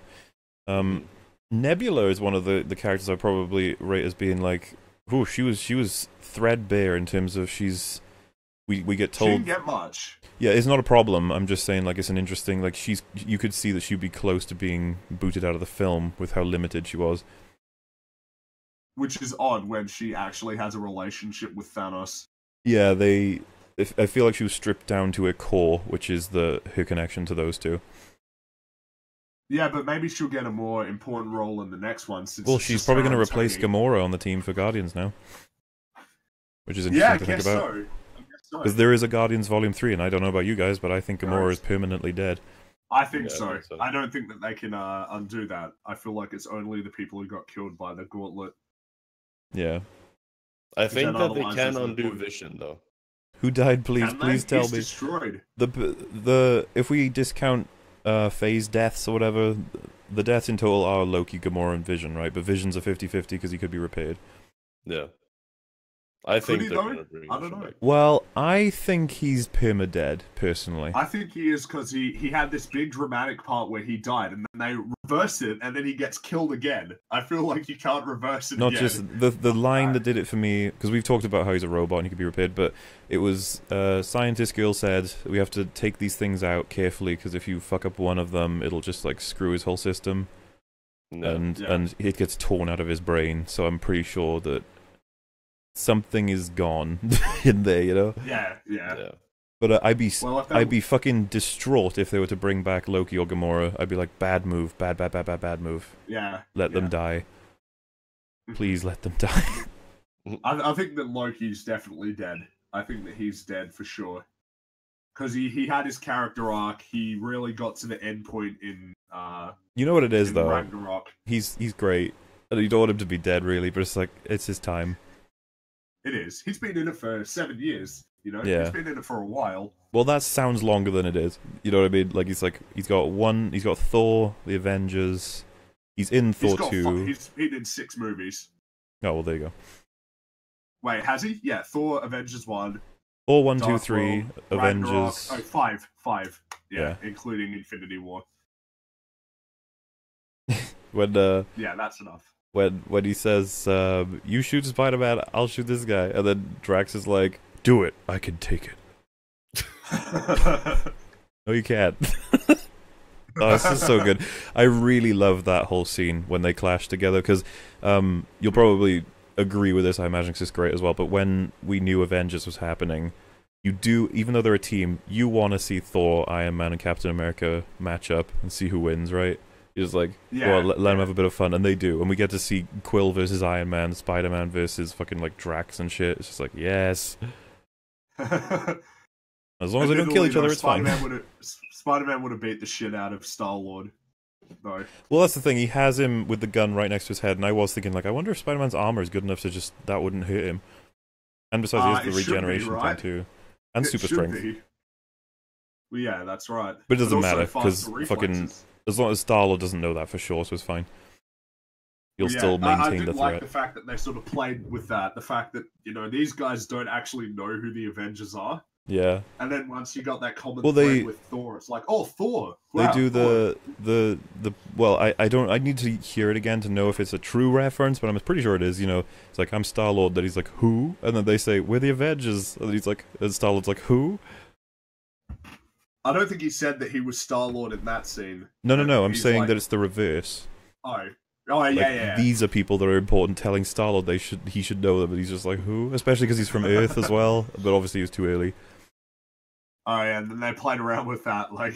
Oh, dude, when he says, tell about the dance-off, he's like in Footloose? And he's like, is that still the greatest movie of all time? And he's like, it isn't and never was.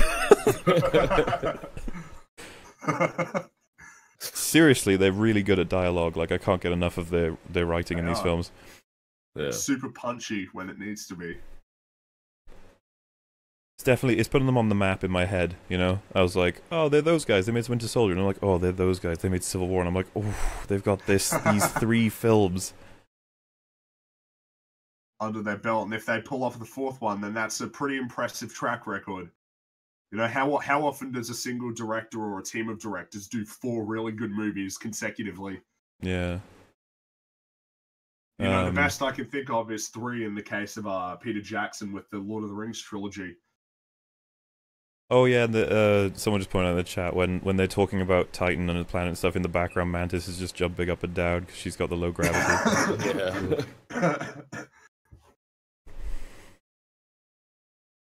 Yeah, you got Tony clashes with Star-Lord about who should make the plaid. Tony also clashes with Strange for who should make the plaid, because all 3 of these characters are the people who come up with their own ideas in their own films. Like, so it's great stuff. All kind of egocentric. Yeah, I said to Fortea, they're all alphas. This is how it should go down. They should all be like, I'll be the one that makes the plan. Especially fucking Tony.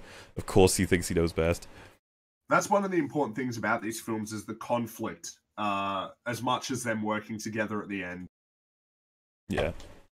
You know, that was kind of something that was actually lacking in Justice League. They kind of had arguments, but they never really put up a fight. I mean, if you guys can remember anything that happened in those movies, they only major. And then they all agreed anyway. Yeah. Well, we get told it's Peter Quill's plan by Peter, but I'm assuming it's all Doctor Strange pulling the strings. Yeah, well, that's because he had the knowledge, didn't he? Yeah. He was sort of the omnipotent one. In continuity, it makes sense that he would be the one to try that, because that's something that he's done before, I think. It's a time stone. Why wouldn't he be able to do that? I've come to bargain thing. Yeah. This is an interesting question. What do you think, how much do you think Thanos being a compelling villain has to do with the fact that he actually looks like a real person and not a CGI blob? I mean... well, I mean, he is CGI though, isn't he? Oh, of course, but Fortea was saying this as well, like, he was pretty damn good. Yeah. A lot of the facial As expressions. CGI, yeah, yeah. They would have spent a lot of money on him. He kept this is the thing, all of his iterations as we've seen him, they've just been progressively getting slightly better, but he's always looked so goofy, and now he's like, oh wow, that actually looks like he could But be I think an alien. I think it's the story behind him that makes him Yeah, I would a say that. compelling villain. I don't. You could have, I mean, Steppenwolf. we've said this before that looked CGI awful. and stuff doesn't really like bother us that much as long as It doesn't really. I The mean, counter for I me kinda would be was- Steppenwolf looked crap, but if he had all of the shit they put into Thanos in Steppenwolf, I probably would have cared about Steppenwolf. Yeah, exactly. Yeah, but I mean, maybe the part of the reason why we all thought that Steppenwolf was bad was just the fact that he sucked, and he's just not. Seriously, dude, the character. moment I saw him, I was like, ugh, like that's CGI, ew. But Yeah, I wouldn't he's have got cared kind if of he an had good unappealing- writing. I suppose. I guess we got to think about the fact that Darkseid kind of looks a bit similar to Thanos as well. He's a big guy with a big Yeah, and Marvel Big have done hulking this mass. now, and you know what fucking DC are gonna do? Like clockwork, they're gonna try and catch up again. But, And then they'll be like, are they- look I at don't our know. purple Why are alien. they still continuing though? I don't I know. understand if they're Well- continuing with this franchise because they can't. It's done. They're It's constantly. over. I think the reason they make money is because Marvel is knocking out of the park, and the majority of the people in the world will go see movies. They don't even know that, the Marvel movies, the DC movies are made by different people. They'll just be like, "Oh, is this all from the superhero people?" It's like, yeah, I'll watch another superhero movie. But the thing is though, is that Justice League didn't break even. It made like $700 million. Guardians 1 made more money than Justice League. That's amazing And to think about. Justice League is the original superhero team. This is And why it's don't- so disappointing how for do fans. you get to this point though? You have Batman and Superman for starters. Everybody in the world knows who they are, alongside Spider-Man. And then you've got all these other characters, and still nobody wants to see your movies, except for me, because I'm too emotionally attached to DC characters. Here's another strong question for us three. Who do you think the weakest character in the movie was? Weakest in terms of character Well, development. Or I was gonna let you guys decide what you think the question means more, but I was gonna say, like, for me, I would take that as the one that maybe was handled the worst. Because it would be, if we just went with the one that was given the least development, it's like, well, there's loads to choose from because this film is packed with 70-something people, so I don't think there's much point in answering that. But, and this is the thing, I'll probably put a disclaimer of, I don't think anybody was handled badly, but Yeah. if I was to pick someone who's handled the worst...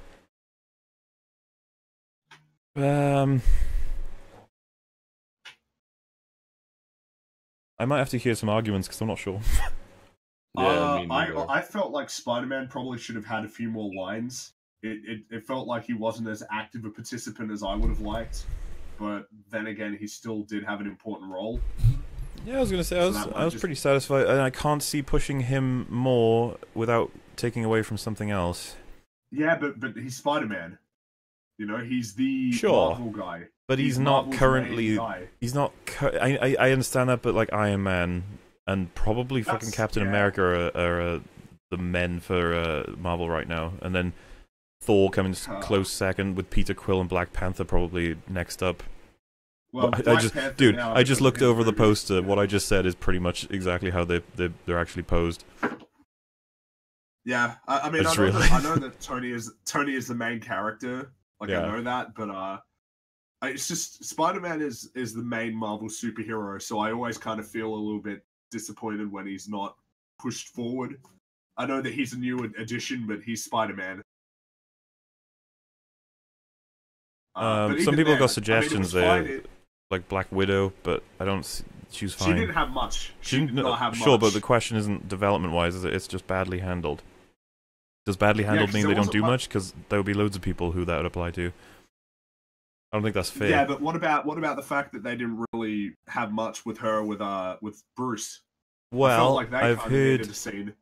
I've heard someone say in chat, and it might be true. I think they're trying to undo that relationship a little, like they're cancelling it, if you know what I mean. Okay. And that's a fair choice. A lot of people didn't react well to Age of Ultron's, growing relationship between those two. I was okay with it. Yeah, but I feel like you can't just abandon. Well, it, they though. didn't though. They did look at each other for a bit. They did have their moment. The Falcon said, "Oh, this is awkward." Yeah. Yeah, but I mean, how many lines did she have in the film? Like 10, 15 total? Sure, but I don't. Why is that bad? Well, I don't think it's bad. It's just odd because I'm not the biggest Black Widow fan, but she's a main character at this point. I'm surprised that she didn't. Yes, but we say also much. have a huge other selection of main characters and a whole new villain to be able to develop. All I'm arguing is that is it really that bad considering the context of the film? I guess. No, I guess because it's a juggling act. You know, there's only so much you can do with so many characters. And I was what I kinda would happy argue to is see new time was well characters. spent, and I think spending more time on her would take time away from something that I would consider maybe more important. Yeah, that's true. And it's also, I guess, it's important to have other characters who weren't in these movies before having an important role. So, like Star-Lord, Doctor Strange, I suppose Black Panther, or just the Guardians in general getting a fair amount of screen time. I was happy with that because they're newcomers into the whole Avengers thing. I need to go talk to somebody I've been asked to talk to, so I'll just leave you guys talk about whatever you want. I'll be back. No worries. I'm actually gonna head out. It's really late and I'm really freaking tired. In that case, I'll end it because we pretty much covered everything anyway. Yeah. Thanks for listening, folks. If you want to see this, I'll just post it in the Discord once it's processed. It'll be in the Watto's Junkyard channel. Overall, the feeling is that it was pretty great, and I'll be making a video for it. It'll be out in like, I don't know, a week probably. I'll do my best to make it as well argued as possible. Thank you all for watching, and I'll see you next time. Bye. And of course, thank you both for talking about all this for as long as we did. Yeah, no worries. I'm probably gonna